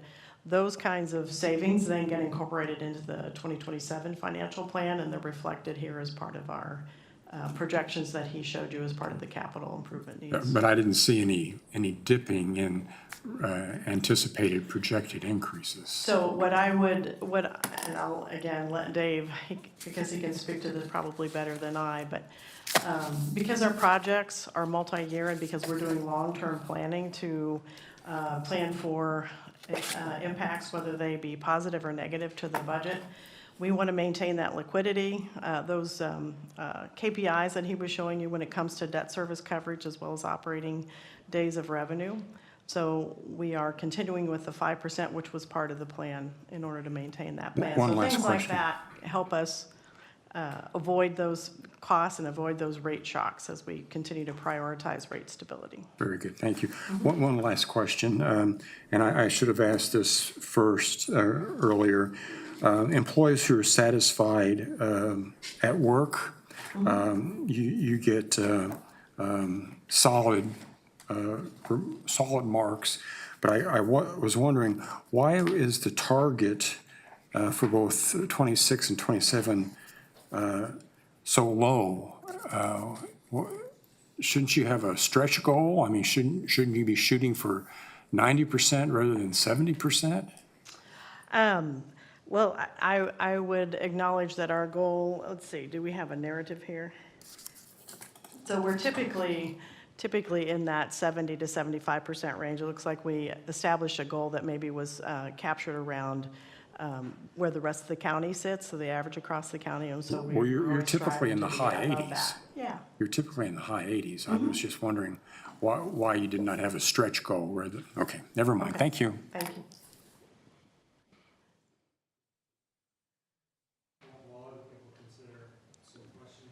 Ask, just in terms of the financial planning principles, you discussed risk, and maybe you can elaborate a little bit further for me. Obviously, inflationary pressure, it's hard to determine what that's going to look like for years to come. But changes in customer demand, are you talking about continued growth and density? Are you talking about changes in water, in wastewater usage generally? Maybe you could just expand upon that a little bit for us. It's actually both. So we look at changes in your customer counts, the additional new homes and multifamilies and businesses. But we also look at how those customers use your system. And what we see happening, particularly for residential accounts, is a decline in use over time because it's low-flow appliances and fixtures. It's more efficient plumbing and housing. It's greater awareness around conservation. Those types of dynamics all tend to push that volumetric side of your revenue stream down over time. And so that's something I mentioned when we were looking at this last year and we saw usage come down. We read that as more of a permanent trend in 2025 was a pleasant surprise. Mm-hmm. No, and I think you're going to continue to see that, especially with technology being available and more consumer friendly from a price perspective. Low flow shower heads, it's more efficient appliances. And there's even groups that give out free kits to be able to do that, especially for aging infrastructure. So that being said, what are you anticipating the increase in terms of number of households or number of units? What's the projection you have in your model? I mean, we've seen about 6,500 new residents annually in Johnson County? What's your projection? We stated in percentage terms, so I think we generally look at about 1% growth on the residential side per year in your accounts, and you've got about 130,000 accounts. So we anticipate growth that way. We also look at the use per account for those different classes of customers, and we're assuming that does come down over time for the residential-oriented connections. All right, thank you. Commissioner Brewer? Yes, so the kind of the rate stabilization approach that you illustrate in slide 31. And we've touched upon this a little bit, but I'm going to ask it a little bit different question. So we think about Tomahawk, right? And it's the rebuild there, and Nelson, which is, a project that is going to be coming online. And I know later in the slide deck, you had a number of other ones that will be expanded and updates and other infrastructure improvements, but those are the big ones, right? And so as those benefits are coming on, is there ever a case where we see the rate stabilization percent go down slightly because we've done all that infrastructure improvement and now we're going to benefit it from a way that allows it to be a 4.5% increase year over year as opposed to 5%? Or is that always offset because we're 650,000 residents now, and when you started on Tomahawk, probably back in 2018-ish, you were closer to 600,000. So how does that balance out? How does the investments that we make, especially when we're doing those huge rebuilds, show up in either keeping the rates what they are or allowing that year-to-year growth to go down? Are you want me to start? Sure. Okay. So I would say that we're always looking for those opportunities. One of our challenges, and it's been a challenge for a few years, we've talked about many times, is just the volatility of the construction market. And so that is, again, why we look at the long-term plan, long-term liquidity, making sure we're maintaining our KPIs around our financial, whether it's debt service or it's days of operating. However, if there are opportunities, we're certainly going to be bringing those forward to the board for consideration. The other beauty, I will say, is that with the integrated plan, it is very adaptable in terms of we're checking in with our regulator every year. We have a big check-in every 5 years. And so certainly if there are opportunities putting pressures on our rates where 5% will not allow us to achieve what we need to achieve, those are conversations we can have with our regulators in terms of how we're prioritizing our projects. So I hope that answers your question. I'll let Dave add anything else that I might have left out. When we look long-term, the hope would be at some point, especially when you get beyond the really large investment cycle you're in, that something less than 5% could be possible. We've seen in a lot of the indexing that we do that's in the more of the middle fours at the moment, for instance. So that would be an aspirational goal. As a planner, what I get concerned about is how well do we understand the crystal ball 15 years from now? And so there is that element of uncertainty that causes us to be cautious, but we do hope that there is opportunity in the future. Thank you.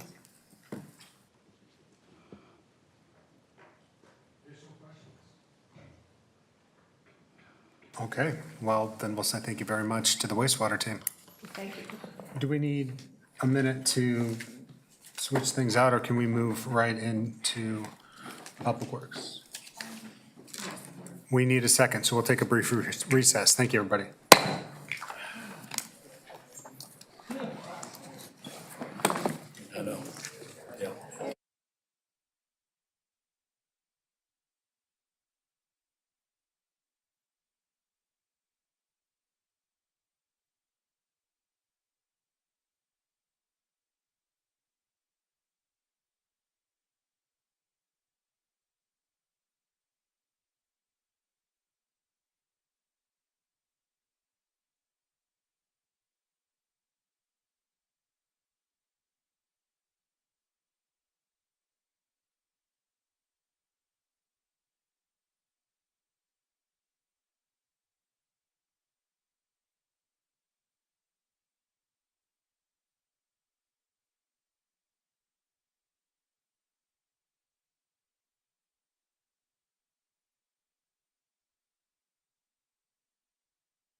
Thank you all very much. Moving on to the next department, we have Public Works, which includes transit.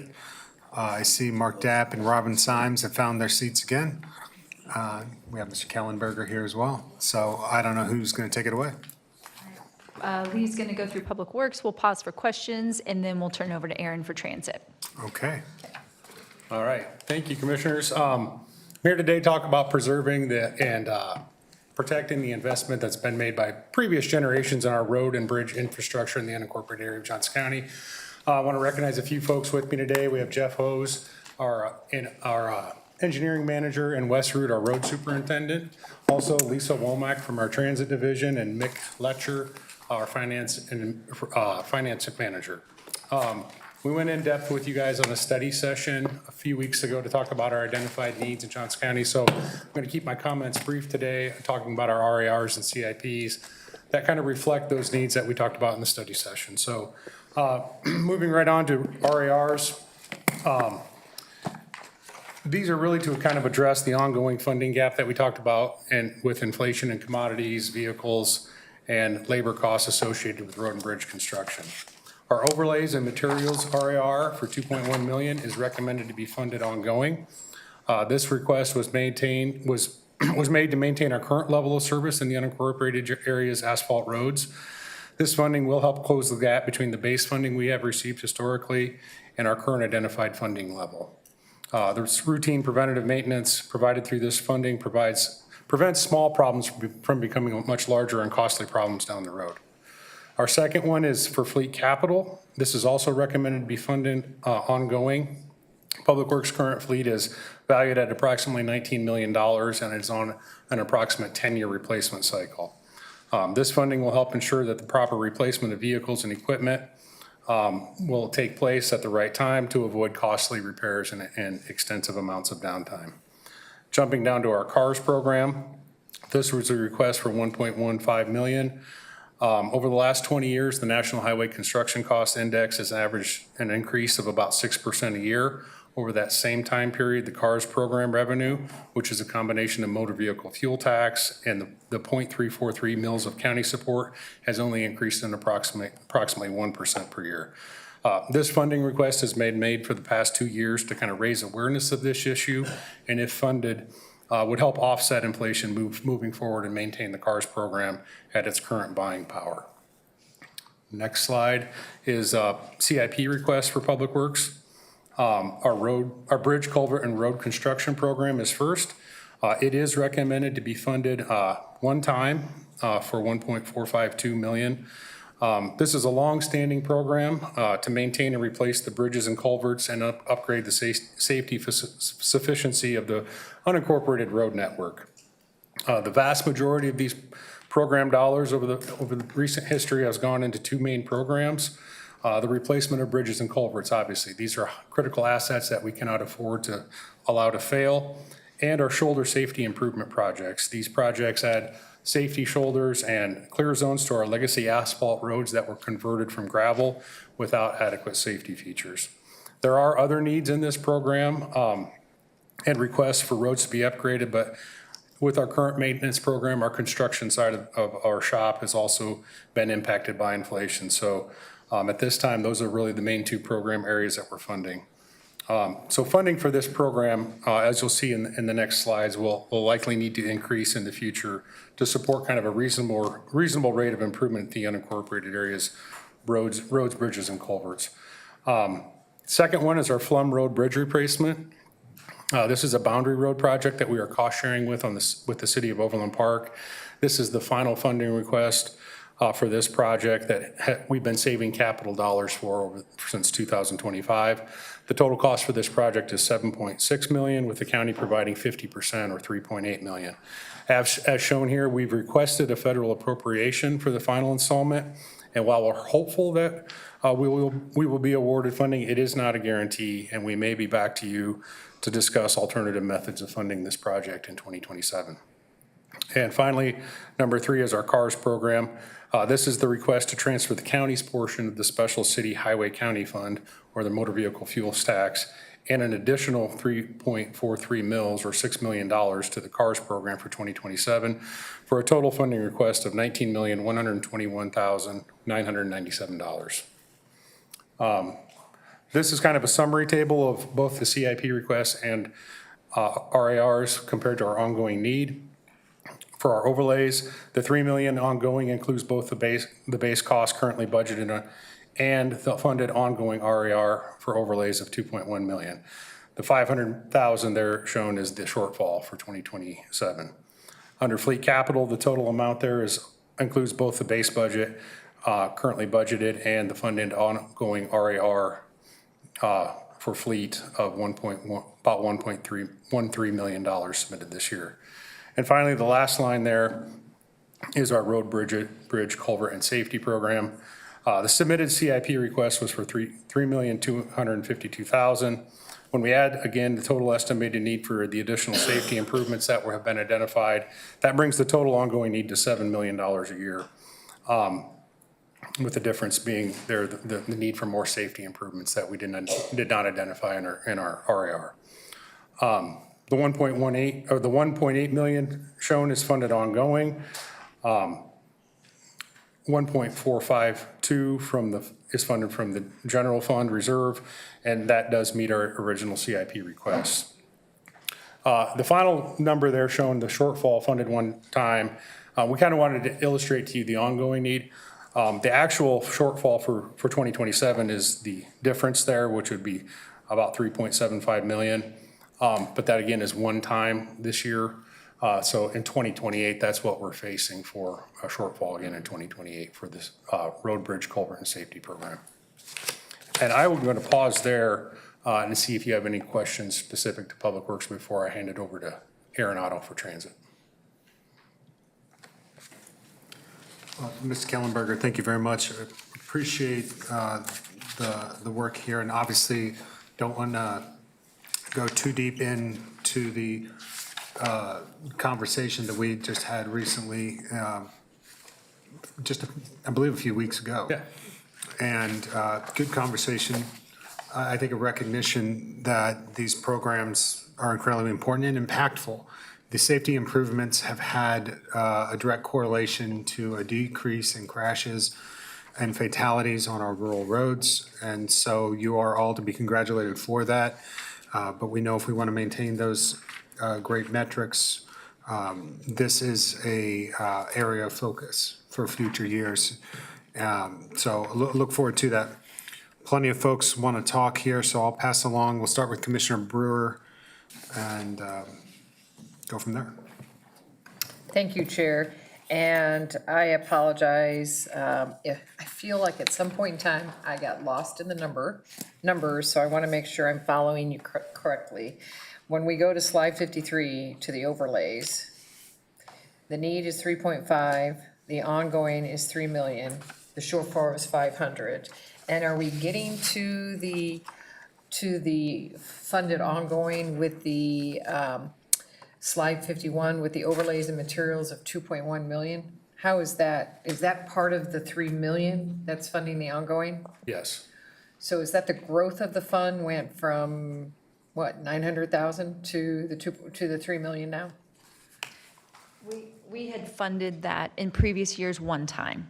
And so now we've been able to, again, reallocate, shift resources, and take care of that ongoing need, which we've been trying to do. And so for us, that's a win. So now we're able to fund the 3 million fully ongoing. Whereas in the past, we've had to utilize CARS reserves or Public Works reserves and spend that down. Yeah, that's a huge win. That's where I'm like going, this looks like good news, but I'm not sure I'm understanding it correctly. Yes, because especially addressing, as you said, as some of the material on the road structure changed, and sometimes there wasn't always, the shoulders weren't addressed at the same time. So that is huge.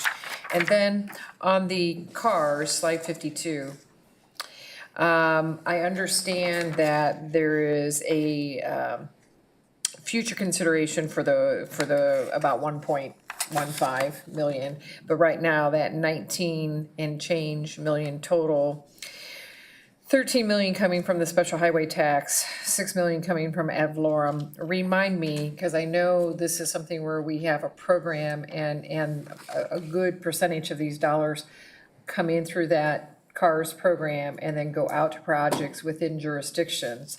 The dollars that go out to projects within jurisdictions, is that just within that 13 million, and the 6 million that we take from, that we use from, that come in through ad valorem stays for our projects, or does part of that 6 million also go out to jurisdictions? The full 19 million. Projects within jurisdictions. The full 19 million goes out through an Okay. allocation process to the jurisdiction. Okay, I just couldn't remember if we also had projects within our area of responsibility that we use CARS funding for. We do, but in a different fashion. If there's projects that come in under budget, those go into the CARS reserve, and we historically have used CARS reserve funding for our boundary road projects that Yeah. were mentioned.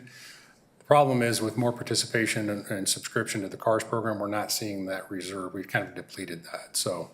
So you have the combination of, there's more project requests coming in that need to be done, since 70% of our geographic area is within a city or within a city boundary, and the cost of doing those projects because of material costs going up has also increased. Right. Is that accurate? Yes, that's correct. The CARS program is set up to pay 50% of eligible costs. We're oversubscribed. We're paying much less than our 50% share for CARS projects. Okay, thank you. Thank you, Mr. Chair. Mr. Kellenberger, a few questions. I'm looking at your KPIs. You've made a number of adjustments, enhancements since last year. I commend you for that. I'd like to ask you about a couple of them. And for fun, I'll just start with, I noticed that you've got percent operating expenditures to total budget authority. So Mr. Dapp and I will have further conversations. But on that, you've got that marked as yellow, and they're almost identical, actually a little bit better than what emergency management had, and theirs are green. So I will be interested in learning what the thought process is there. But having said that, there's one metric, CARS Estimated Pavement Condition Index, if you're familiar with that. Your targets are 76 out of 100 scale, I'm assuming. We're floating at 70 and estimated to even be less than 70. Based on what you currently see, when is that going to go into the red? And I don't know what red is, but it's going the wrong direction. So when are we going to hit critical mass? Well, so the 76 is based on kind of an industry best practice standard, should be our goal. Or 76 should be our goal? Yeah, that's shown in 76 is the goal for But target if for we 20. continue to slide. Yeah, but we're not going in the right direction. Correct. So when do we hit the red? We modeled that somewhat. I don't have that data available to me, but within the next 10 years probably. So there's several things. It's the decrease in the effective inflation on the program. We're able to do less miles with the same dollars. Right. So I hesitate to say it. I'm just leave it at like 10 years potentially. Okay. Unless there's alternative funding that is injected into this program, or cities we'd have diversified revenues, or cities inject more money into the program. Okay. One more question, Mr. Chair, then I'll yield. The employee engagement, looking at this, has a significant dip, and it's marked appropriately. I was trying to find in the budget where we were going to try to address the employee engagement indication and improve it. Do you expect, I didn't see anything. You expect some additional training, enhancement, performance? I mean, is there anything in the budget that addresses that? There's not a specific line item in our budget to address employee satisfaction. However, I do have, it's my personal goal to try to elevate that through just routine meetings, getting to know staff, getting to know their needs, getting to understand them, understand why satisfaction is where it's at. So it's a learning process for me. I'm relatively new and serving in an interim capacity. So, but I definitely enjoy that work and something I'm looking forward to getting into. I will yield. Thank you. Commissioner Allenbrand. Thank you. Thank you, Chair. Well, employee satisfaction, if you come out and see some of the roads and some of the information they get back, people are not happy. And it's not because of the work they've done. It's just because there's not enough money in the budget. So I wish we had a lot more money to put in the budget so that you could get some of that work done. Because when they do the work, they are very appreciative. But there's so much to be done out there. You know, I mean, even to put $500,000 or $1 million, it's not even going to touch the bridge on 119th Street in Cedar Niles, how dangerous that is, you know, connecting to Clare. And the CARS program is a great program, but you see the roads and the increased need of the cities as well. Boy, I feel for you. I think you guys do a great job putting this program together, but I wish there was more money. I don't know, maybe I can ask my fellow commissioners if we can find some to put it in this budget. And I also want to say that Jeffrey cannot retire. I've had his cell phone and Brian, so it's always when things happen, it's on a weekend. And so I think that should be one of your requirements. He can't retire. So just wanted to put that out there. Commissioner Myers. Thank you, Chair. Well, Mr. Kellenberger, I'd love to work for you. And that's why I can't believe that Mr. Vose is going to retire when he has a person like Mr. Kellenberger to work for. I would have stayed on another 5 years, Mr. Vose. Curiosity on cars. I know we're having more requests. Is some of that more requests, is that because cities are doing better or they're playing catch up because they fell behind? Or do we know, because it used to be an 80-20 split, right? Right. No, it's always been a 50-50 split, other than a short, brief period in the late 90s when we went to 75-25. That must be what I'm Well, you're talking about the 80% rule, Yeah. and I don't want to get into that Okay, right now. yeah, I got you. Okay, so. But I believe, to answer your question, historically, Spring Hill, DeSoto, Gardner, Edgerton had very little growth. It's smaller cities now that are experiencing growth that are doing more projects with us. Yep. Okay, thank you. Throw a curveball at you. All right. Noxious weeds. I know. Is this a program that's required by the state? And It if so, is. to what extent is the program required by the state?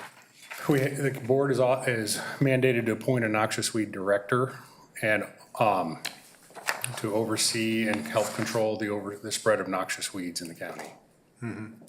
I just look at the budget and we're talking about state mandates as opposed to revenues for programs like that. It's just another one of those programs that ends up not necessarily covering itself by any means, but one that we have to do on behalf of the state. So I note that as a consideration as we're looking at other budgetary priorities is that program. That's all I've got. We got others? So we're done with noxious weeds for the year, right? No. No, thank you very much, Lee. And at this point, we'll welcome up Mr. Otto to talk about transit. Aaron Otto from the County Manager's Office. I'm going to go through these slides relatively quickly because the one I would like to focus a little bit more on is the last slide dealing with the SWIFT program. So just to do a quick recap, what you see here is the funded RAR requests. That includes bus replacement. That's a pretty healthy number, and it needs to be because for the last number of years, we've been a little slow on some of our acquisitions when it comes to fixed vehicles. This will buy 6 cutaways, 2 29-foot Gillicks, and 4 40-foot Gillicks. Say that 3 times fast. And this will help start, and this is all needed and help to start to replace the aging fleet that's in place. So this does not provide new service, it just replaces older vehicles. The vehicle replacement program is a set-aside amount so that some years you buy more and some years you buy less vehicles. This is trying to smooth off some of those edges by putting money aside for some of those higher years. We have not been able to make that allocation What I'm bringing this forward to you is just to point out, this is some of the stuff that FARES is helping pay for now that they've been turned on as of Monday, at least for fixed route. So that's an example of where the budget's getting better for transit. Passenger amenities, that's things like shelters. We've not historically done that in Johnson County, but following the strategic plan that you went through for the last year and a half, we have some pretty established routes that really should have some more passenger amenities put with them.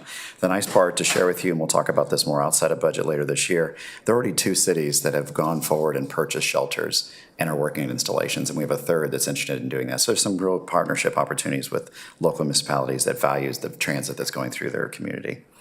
And then last is the regional fare box. That is the implementation of fares again. We started phase 1 on Monday. We have a lot of work to do for phase 2, which is the paratransit service that'll be later this year, early next year, along with the rest of the region. We'll go to the next slide. The couple items that were not able to be funded at this point this year were a fixed route for expansion, and I just want to make that very clear. This would have provided for 3 29-foot Gillick buses to be used to kind of implement the next step of the strategic plan, and that would have involved $620,000 as a local match.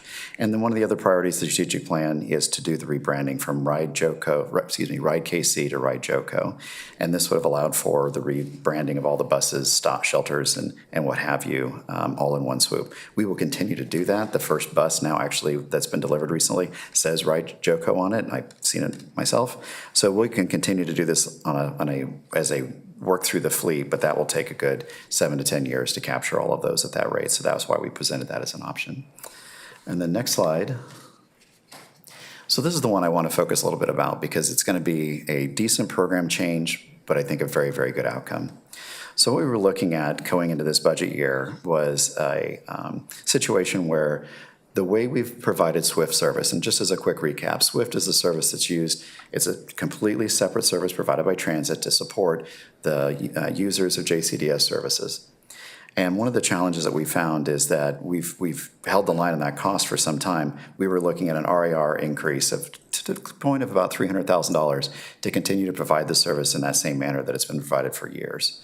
So we brought together the transit folks, the JCDS folks. Got to give great props to both of those teams for trying to find a different way to provide a better, potentially outcome service, but also one that would try to avoid that cost increase.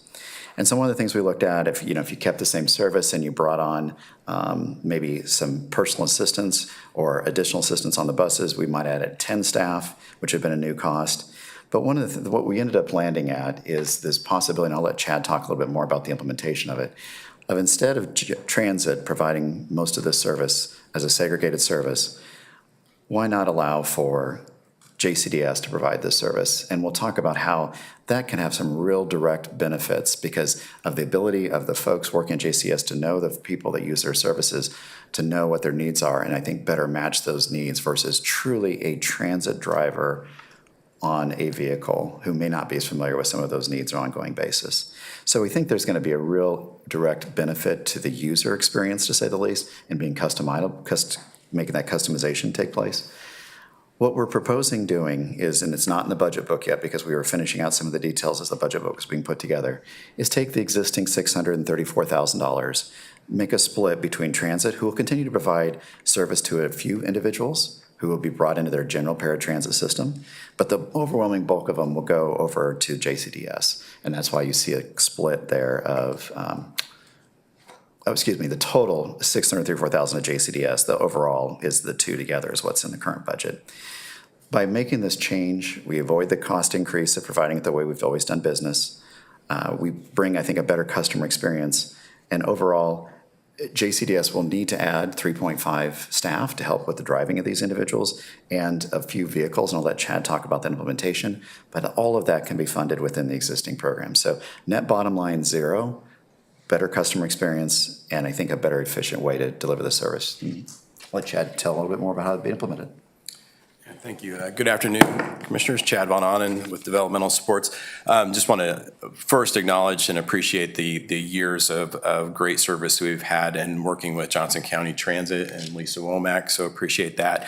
As Mr. Otto mentioned, one of the things that we've been looking at over the last period of time with this is a new assessment process that Transit would be implementing that essentially said if a person is unable to ride independently or to be able to communicate where they need dropped off, or when they're dropped off to be able to communicate that I'm at the wrong place, they would need a support staff with them. So as Aaron mentioned, not only would Transit have been looking at that RAR, financial RAR, but we would have had to look at adding 10 staff to be able to accommodate that.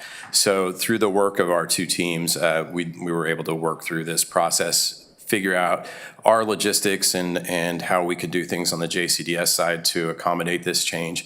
And we believe we'll be able to do this starting January 1st with, instead of 10 FTEs, the 3.5 that could be funded through this. Would need a little bit of lead time to get people hired and in place to be able to actually start January 1st to make that transition. But the overall benefit is people that would be getting a more personalized service, especially when people have medical needs, behavioral support needs, just even daily routine things that may be happening. You would be having a driver that actually knows the people. So we believe this makes sense and is a good improvement in service delivery, and also shows some cost savings as well. So with that, I'd be glad to answer any questions for me or turn it back to Aaron. Thank you very much, Mr. Van Onen. Thank you very much, Mr. Otto. We'll let Commissioner Hanslick start this one. Thank you. This is actually a question for Mr. Van Onen. Just, I see that you mentioned that this new SWIFT protocol would involve the purchase of 5 new vehicles. Correct. It'd be 5 vehicles that we would put in place over 5 years. So that would replace essentially the 10 buses that are transporting in right now. But we believe with our current fleet, what we've been looking at is fleet utilization overall. So how could we do this with fewer than 10 vehicles? And we believe with 5, we'd be able to manage that. I was just curious, what kind of vehicles? Are they vans? Typically vans, and for a lot of the residential homes that we have, especially 24/7, many times we'll need lift vans for people that use wheelchairs. Yeah. Thank you. Yep. Thank you, Chair. Well, I'm 100% behind it if Mr. Van Onen's behind it. I mean, what a great opportunity and what a great fix. My granddaughter, whom I've shared, has special needs, and she had to go to Lyft. She couldn't ride the bus because they would drop her off at the wrong location, or so I think this is an excellent solution. Thank you for coming up with it. Great job.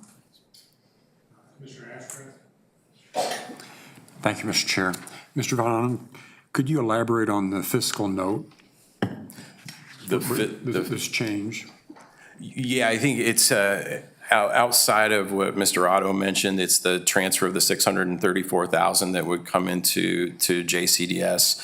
And then within that funding, that's where the 3.5 positions would come as well as the vehicle replacement.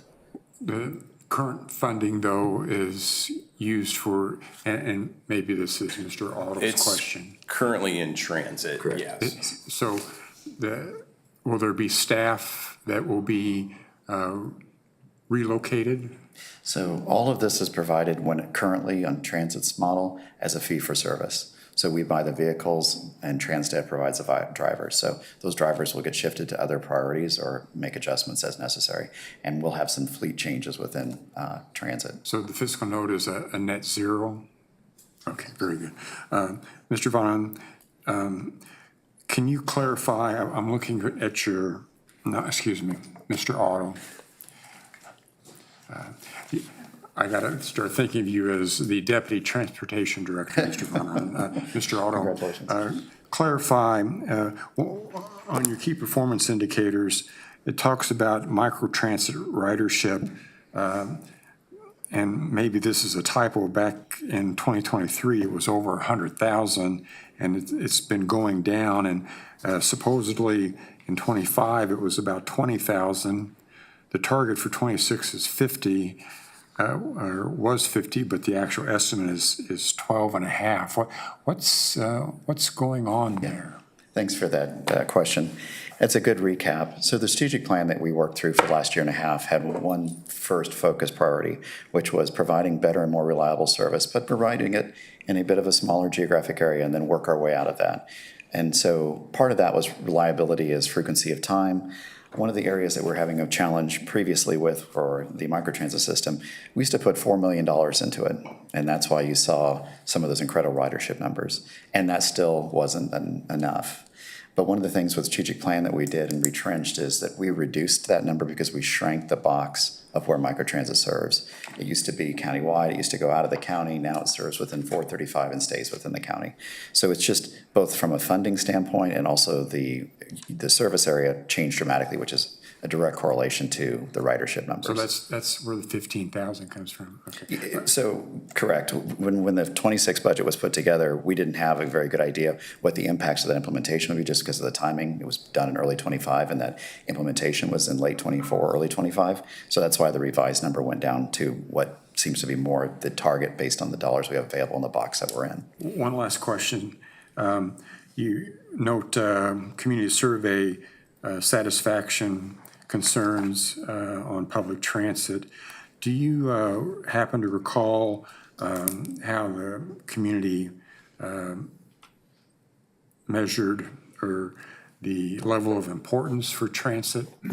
Where does it rank in all the programs? I don't remember where it ranks. One of the number that's kind of interesting to this is one might be led to believe if you saw 25% or 20%, then that must mean 80 or 75% were negative or not satisfied. These are two programs that do have large not familiar enough that they chose to comment on them. For instance, the one I think you're looking at right now, 44% marked on that one that they did not know information or use the service enough to give a comment. So it's not an either or scenario and binary in that way. Thank you. Commissioner Brewer. Thank you, Chair. So a couple questions for you. One, I appreciate and support the swift transition changes. I think having a reliable ride is only 50% of the equation. Rider experience is the other 50%. I feel like that's very intentional. So here's my question for you around that, though. Just so I understand, are the funds being transferred out of transit into JCDS, or are they staying in the transit budget? We are actually going to reduce the tax support to transit by the 600,000, and then we'll increase the tax support to developmental supports. The reason I asked that question is have we thought about the fact of how our transit budget then helps bring in federal funds? And if you take the money out of the transit budget and you put it in JCDS instead of just leaving it in the transit budget and contracting with JCDS to do the service, do we hurt ourselves with any matched federal funds or impede our ability to bring in certain grants based on where those monies parked? Because at the end of the day, we're still providing a transit service. This is how we're providing that particular transit service. Yeah, and I think I will double check with this, so I'm going to put an asterisk on this answer, but the mix of different vehicles that we'll be using is probably what's more in play. So for instance, these are provided by Cutaway Buses, and as you heard Chad mention, they're looking more at either sedans or vans, so a little bit more, I guess, less transit-looking type vehicles. So I'd have to ask the question and dig into whether or not some of those type of vehicles outside of transit would be eligible in the future. So I'll take that for action. Okay, because it sounded like some of those vehicles would still include lifts and other equipment that's part of a transit service for certain types of transit needs. Yeah, I'm not in the transit questions they'll have to I'm not familiar with that. But the vans they would be your typical vans that you would buy, for any day-to-day purpose you may see them that we use. It would be the same vans that we use right now. Mm-hmm. So if you've seen any either at their residences or at the Elmore Center, the only difference is they have the lift added onto them. So much different than the kind of the commercial transit vehicles, the buses that are moving people around. Understood. I just don't want us to take any actions that could impede or inhibit our ability to maximize the dollars we could otherwise qualify for from other funding sources. Then my other question is under the not funded future consideration fixed route vehicle replacement expansion, slide 55. what is the impact on our strategic plan for growth of service with this being a not funded opportunity? So two of the higher priorities, one was the rebranding that we spoke about earlier. The second was to increase frequency on a route, and the highest ranked route for frequency increase was Metcalf. And so Metcalf already has two of our busiest lines when running the service that we're currently providing. We anticipate that would go up if you saw more frequent service on those same stops. So these buses potentially, still would be brought back to you, but the strategic plan would lay out that these buses would be used to increase the frequency on Metcalf. I guess what I'm asking though is, this is the not funded, this is the future Correct. consideration. So you're saying that we won't increase frequency because we're not funding this? Correct. So the strategic plan always said, these are the steps of what's the Yeah. next thing if you had another dollar.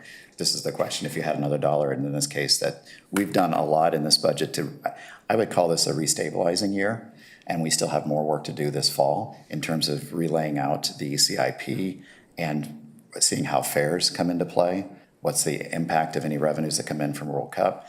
There's a lot of stuff that we'll be balancing out this fall. So the strategic plan, certainly this is the next step if one wanted to go in that direction, but we've chosen, based on available resources, to rebuild our CIP of existing buses and work on making that contribution to future capital. So I hear a little bit of good and a little bit of not so good. What I hear is if the link route performs well from a revenue generating standpoint during the World Cup, we might have the opportunity to bring in revenue that it's hard to really reflect right now in what we anticipate, that could help maybe shore up some areas that we're not currently able to see funded. Well, and I should mention the other thing that needs to be done is rebuilding the transit fee fund. Okay. The transit fee fund, be very blunt, went down towards the end. When we had free fares for 6 years, for a few of those years COVID covered, and for a few of the years COVID money was missing, the ways that was covered essentially for free fares was reduced purchases and erosion of that fee fund. So we need, from a liquidity basis, if nothing else, but really to be in accordance with policy, do some work on rebuilding that fund as well. So I don't see this as a bad situation. I think this is just highlighting, we wanted to put in front of you, this is the next step of the strategic plan if one wanted to execute it. I should say, these are about 2-year lead vehicles. And so these are about 2-year lead vehicles. So if you ordered them in 27, you expect delivery in 29.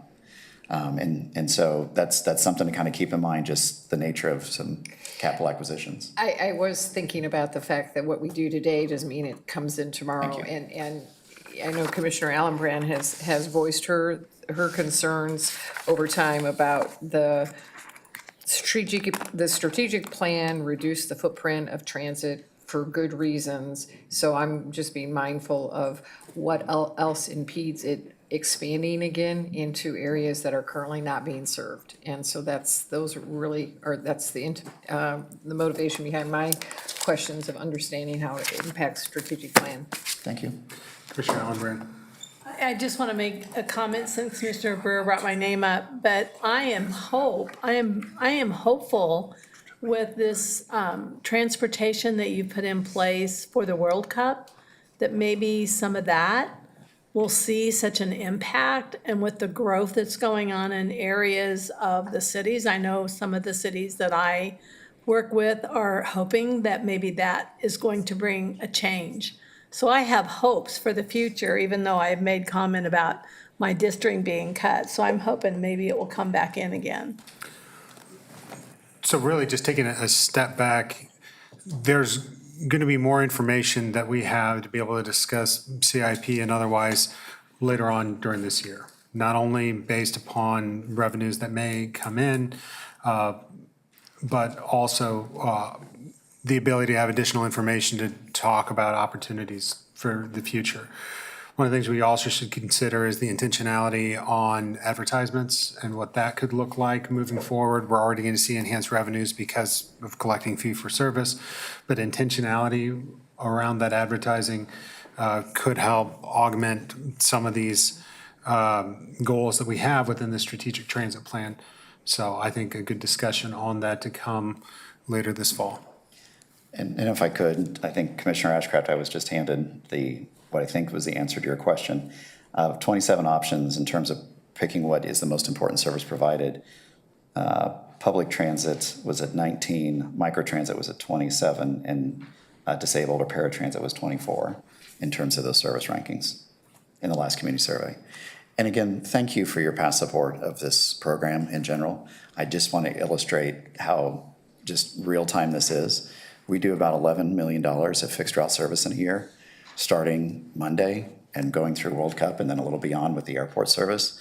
We're doing another $7 million on top of that. And that's because of investment from the county, investment from transit, investment from cities, investment from the feds, investment from the states in order to do that. At the same time, turning on fares last Monday also, a couple days ago, which went off pretty well, to be quite honest. And then next week, we turn on the Link service. So there is a lot of, as Commissioner Allenbrand mentioned, hopefully good exposure to some quality transit services that might welcome in other people in the future to using what continues on beyond World Cup. Mr. Otto, thank you very much, and thank you to the entire Transit Department for the additional work that's gone on this year. We know it's been a lot, but it's very much appreciated. All right, moving right along to Health and Environment. All right, Charlie Hunt's here to be our last presenter of the day. Last one. All right. All right, good afternoon, Mr. Chairman, and thank you, Commissioners. I'd like to welcome, I've got a couple of members of our executive team. Dennis Kriesel is our Deputy Director, and Tom Dugan is our Business Operations Director.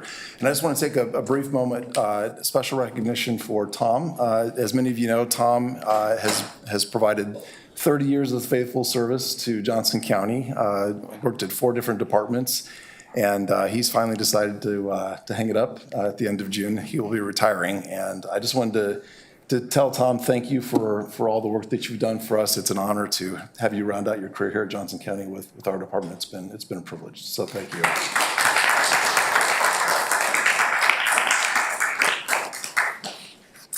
All right, well, we will jump right in here. So first thing, I will talk about the request for additional resources that we had in our proposed budget this year, the first ones that are funded. The first one is our electronic health record system. It's called Patagonia. We implemented this platform in 2023 following a competitive RFP process. We were fortunate at that time that we had a federal grant that was used to fund the project. That grant ended, I believe, in 2024, but I was able to leverage that funding to pay ahead the full 5 years of that contract, and we avoided about $440,000 in county tax support at that time. However, the contract is coming due in 2027. And so it's time for us now. We are going to have to pick up that cost. So we've asked for $110,000 in the 2027 budget to cover essentially the last 5 months of 2027.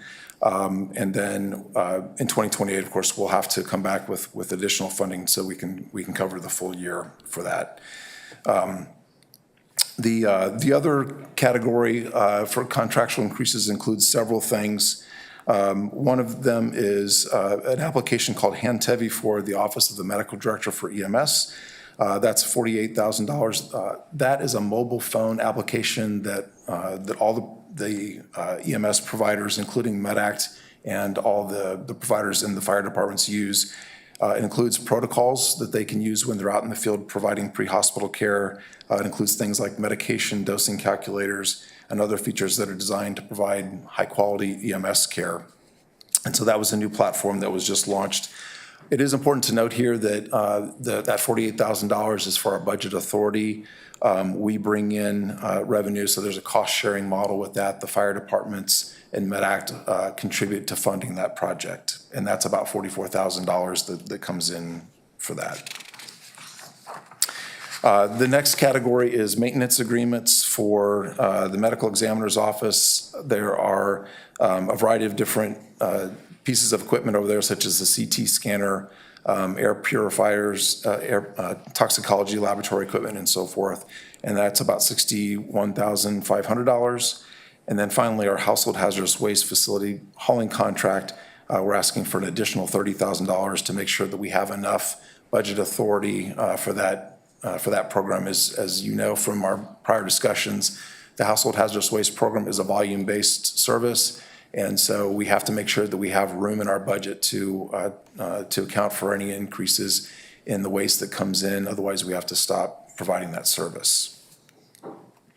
And then finally, one RER that we had requested that was not funded is for an additional toxicology forensic scientist for a medical examiner's office. We had requested this position to increase staffing capacity and capabilities to expand in-house testing. And the concern we have is that the current staffing levels don't provide for any redundancy in that program. So with that, I will move on and talk about service modifications. The first item I'll cover, and you all received, I think, a detailed memo regarding this, and that's the consolidation of our immunization program. During COVID, the Northeast office, all the services up there for health and environment were closed down during COVID. We did open the services back up in the Mission Clinic, a couple years after COVID, and we focused particularly on the vaccination clinic services that were there. The reality is over time that the demand up at the Northeast office has just been low, and so it has resulted in staffing inefficiencies. It's only about 25% of our total patient volume gets services up there, and that's even after we've opened that clinic up 4 days a week. We've done a lot of social media and communications. It has been very prominent on our website that we have services available up there. But at the end of the day, the service volume has been low, so it's just not been efficient for us to try and maintain staffing up there. Plus all the complexities, if we have somebody that's on vacation or calls out sick for the day, it just makes it difficult to maintain a really busy clinic in Olathe, plus ensure that we've got adequate staffing up in Mission. So we had the opportunity now to understanding the need for the continuing emphasis on efficiencies, and so we decided to close that clinic. By doing that, it's enabled us to eliminate 3 vacant positions, a nursing position, a billing clerk, as well as an administrative support position. That will enable us to reduce our costs by a minimum of about $220,000 over what we're doing now. We also have reallocated several positions in lieu of funding requests. We have reallocated a medical technologist position and converted that to a phlebotomist position. That's actually a lower grade position, so there's some cost savings there as well. We took a vacant division director position and converted that to an education coordinator for the Office of the Medical Director for EMS.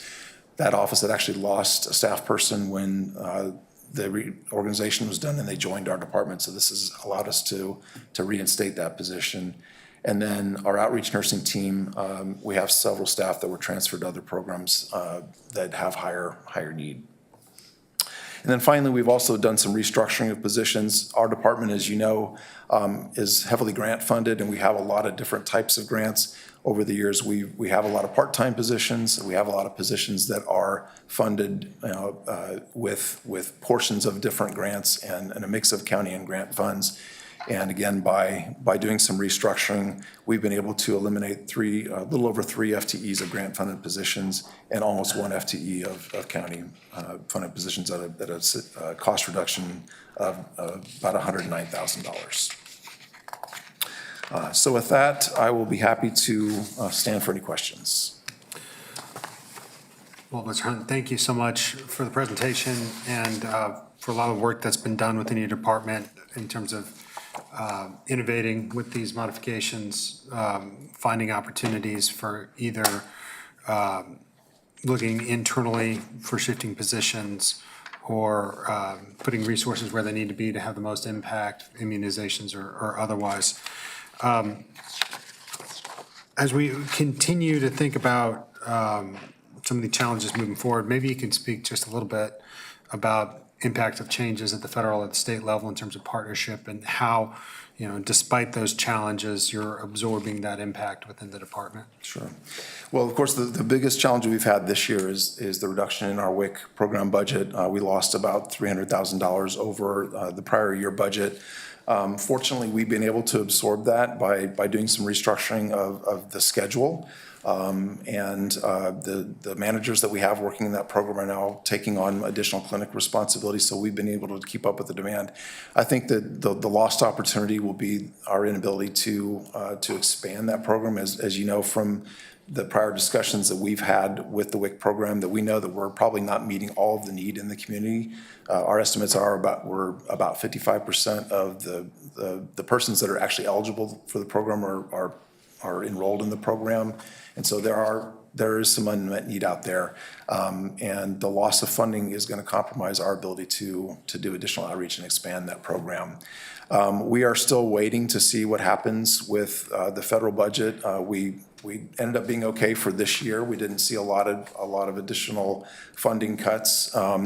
But you know, we're now, it's May, the next fiscal year will start in October. Hopefully we'll pass a budget on time so that we will avoid the shutdown. But the proposed budget from the president has a lot of cuts proposed in it, again, just like they were for the current year. And so it's something we are going to have to monitor.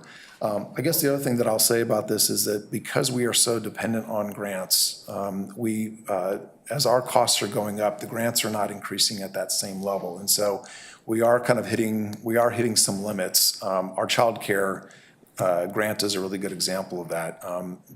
Our child care program is funded through a mix of the state contract, which is partially federally funded, the fees that we charge providers, and county tax support. Because our grant has not increased, when we had a vacant position, we've had to shift someone over to the county funds and get them off of that grant because we simply are not going to have enough room for that person through this year.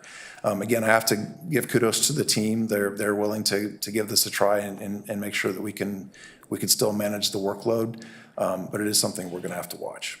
Well, and I appreciate the team, and you mentioned some pretty important programs there.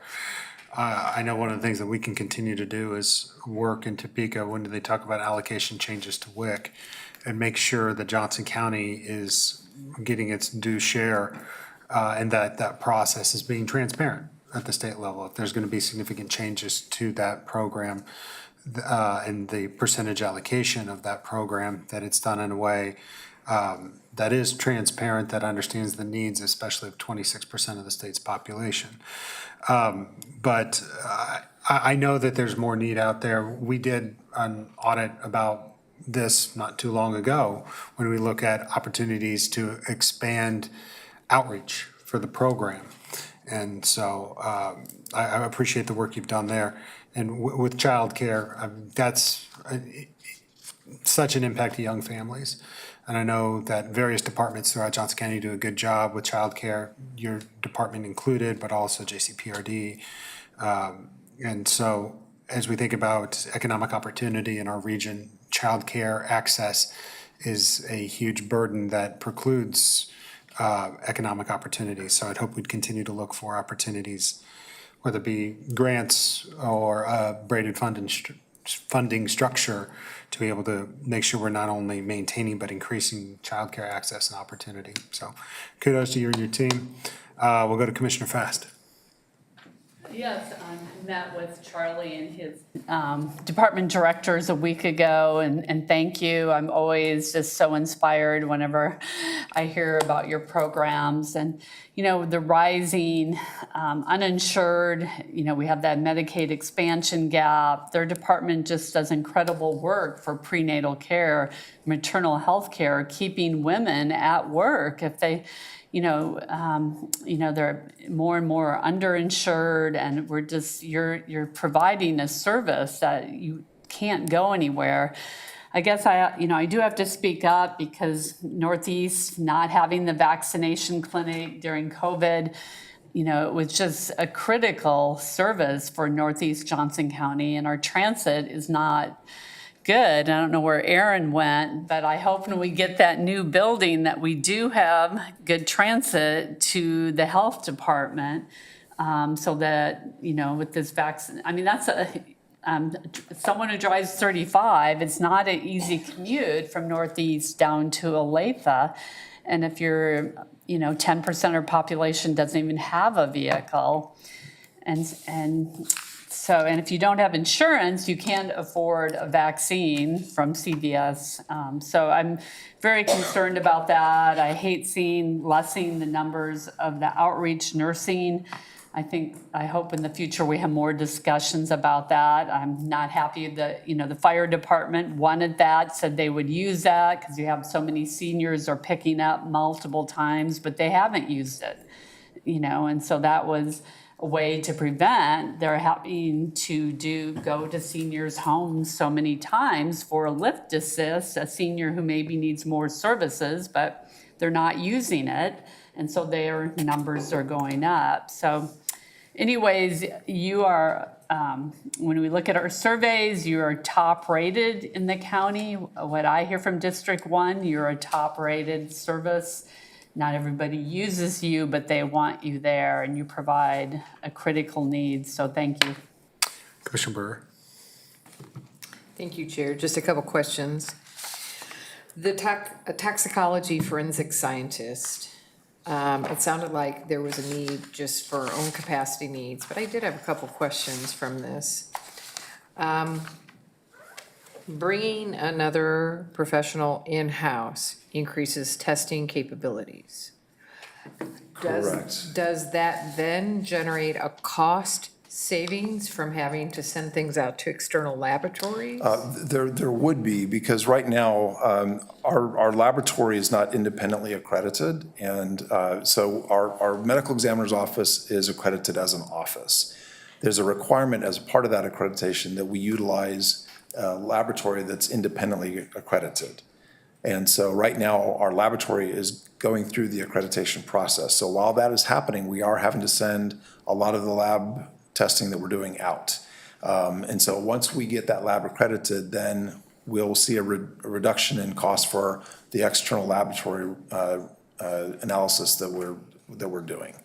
Do you know about when you think that accreditation, what's the process? What's the hopeful deadline of that process that you would know accreditation by? I don't know that off the top of my head, but I can get that for you. I'll get the timeline for you. The other thing that would, once we're up and running and we are accredited, there's the potential of us providing services. That's exactly, that was Yes. my second Yes. question is, Yes. I wanted to know what my cost savings was by not having to go external. And then I wanted to know if there was a revenue opportunity by having this increased capacity and an accredited lab. And if those two things in combination would result in a net impact to the budget, meaning the 109,000 could be offset by those a cost savings and a revenue opportunity. In other words, is this something that we could consider at some point? And I'm now looking at the budget department table, that if we're not going to maybe know those numbers, right, while we're doing budget, but we could consider that once all the things are lined up and we have an idea of what capacity and who would be interested in using us and what our fees would be and our savings by not having to send external, and we could maybe see this again if it's. Potentially, yes. I think it depends on what kind of business we could invite.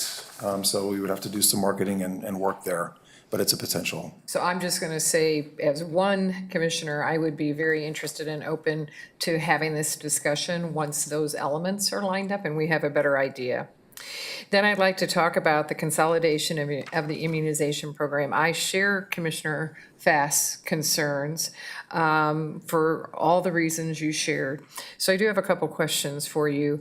A few years back, and maybe we're still doing this, we used to do at least start a school immunization clinics within schools. Do we still do that? Yes, we do. We have.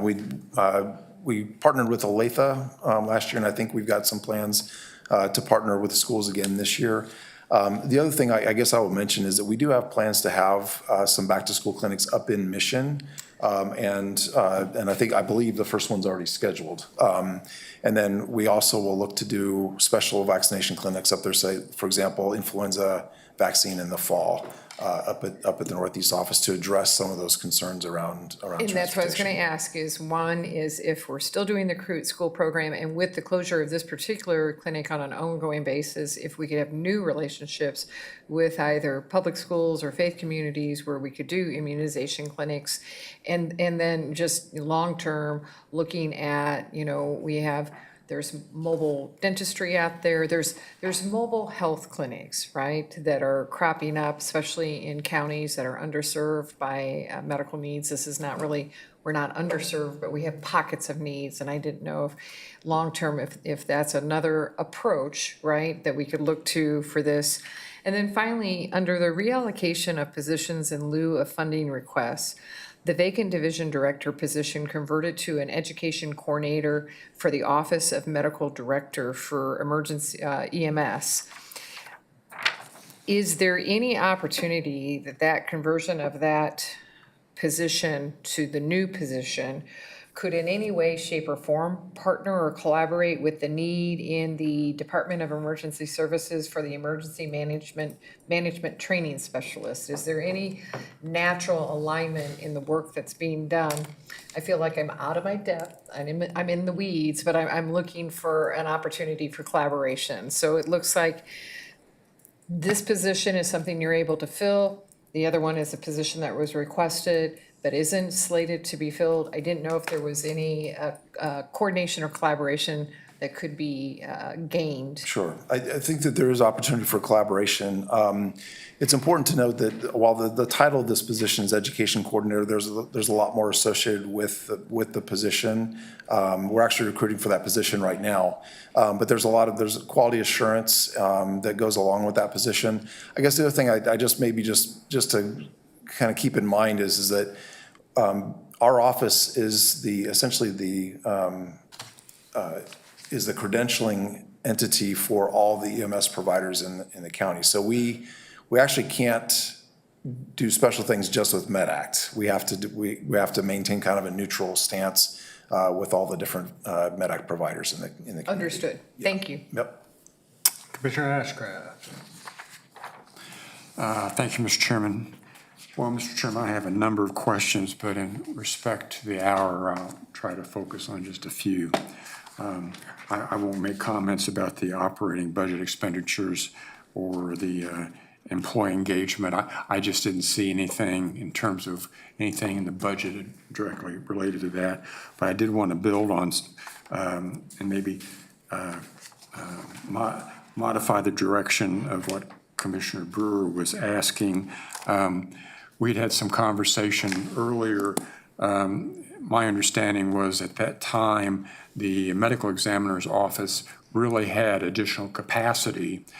So has there been any further conversation or analysis in terms of the cost benefit, maybe making that into a profit center, providing services statewide or regional wide to maybe cover some of the costs that Commissioner Brewer related and others? I hope that's being considered, and I just didn't see anything in the budget on that. So we actually are doing the autopsies for Reno County now. The major limiting factor for us to expand that service is staffing. Exactly. Right. So right now we don't have a deputy medical examiner on staff right now. We're actually recruiting for that position. And so again, our ability to expand those services is dependent on our ability to recruit the staff. So two other questions. I was looking historically for the household hazardous waste program, which we enhanced just a couple of years ago, and was looking back and saw that in 2022 we were anticipating about well over 400,000 pounds diversion, and then in 23 it dropped to about 300,000, 24, 300,000, 25 it was anticipated to be at 400,000, but what we have here is less than half of that, and you added the note that this is the JCDEH facility only. So were those previous estimates countywide? And I was just trying to get a comparison of that because with all that we've done, I was kind of hoping it would go up. Yes.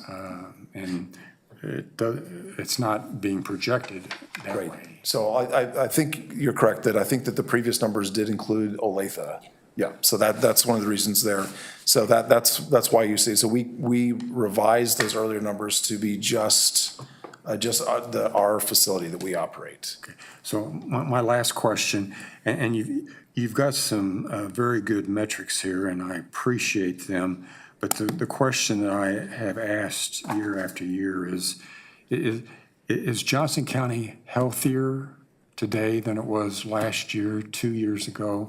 I mean, are we moving in the right direction, holding our own, or, and I'm talking about a composite perspective. I know different things go up and down, but give me some sense. And please don't say we're doing better than everybody else in the state. I grant you that, but are we doing better?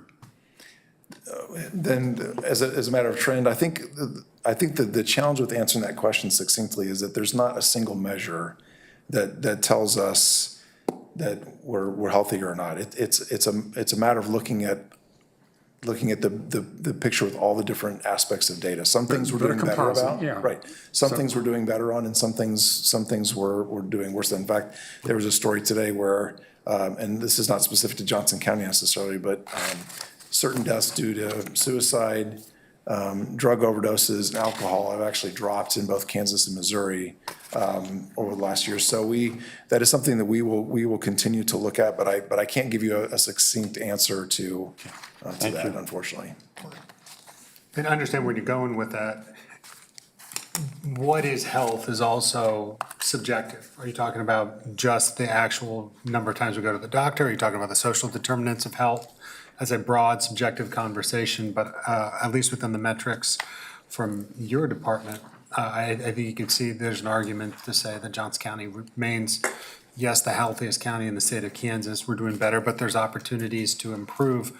But those aren't limited just to the Department of Health and Environment. Correct. Go ahead, Becky. Well, I remember when we had that health summit.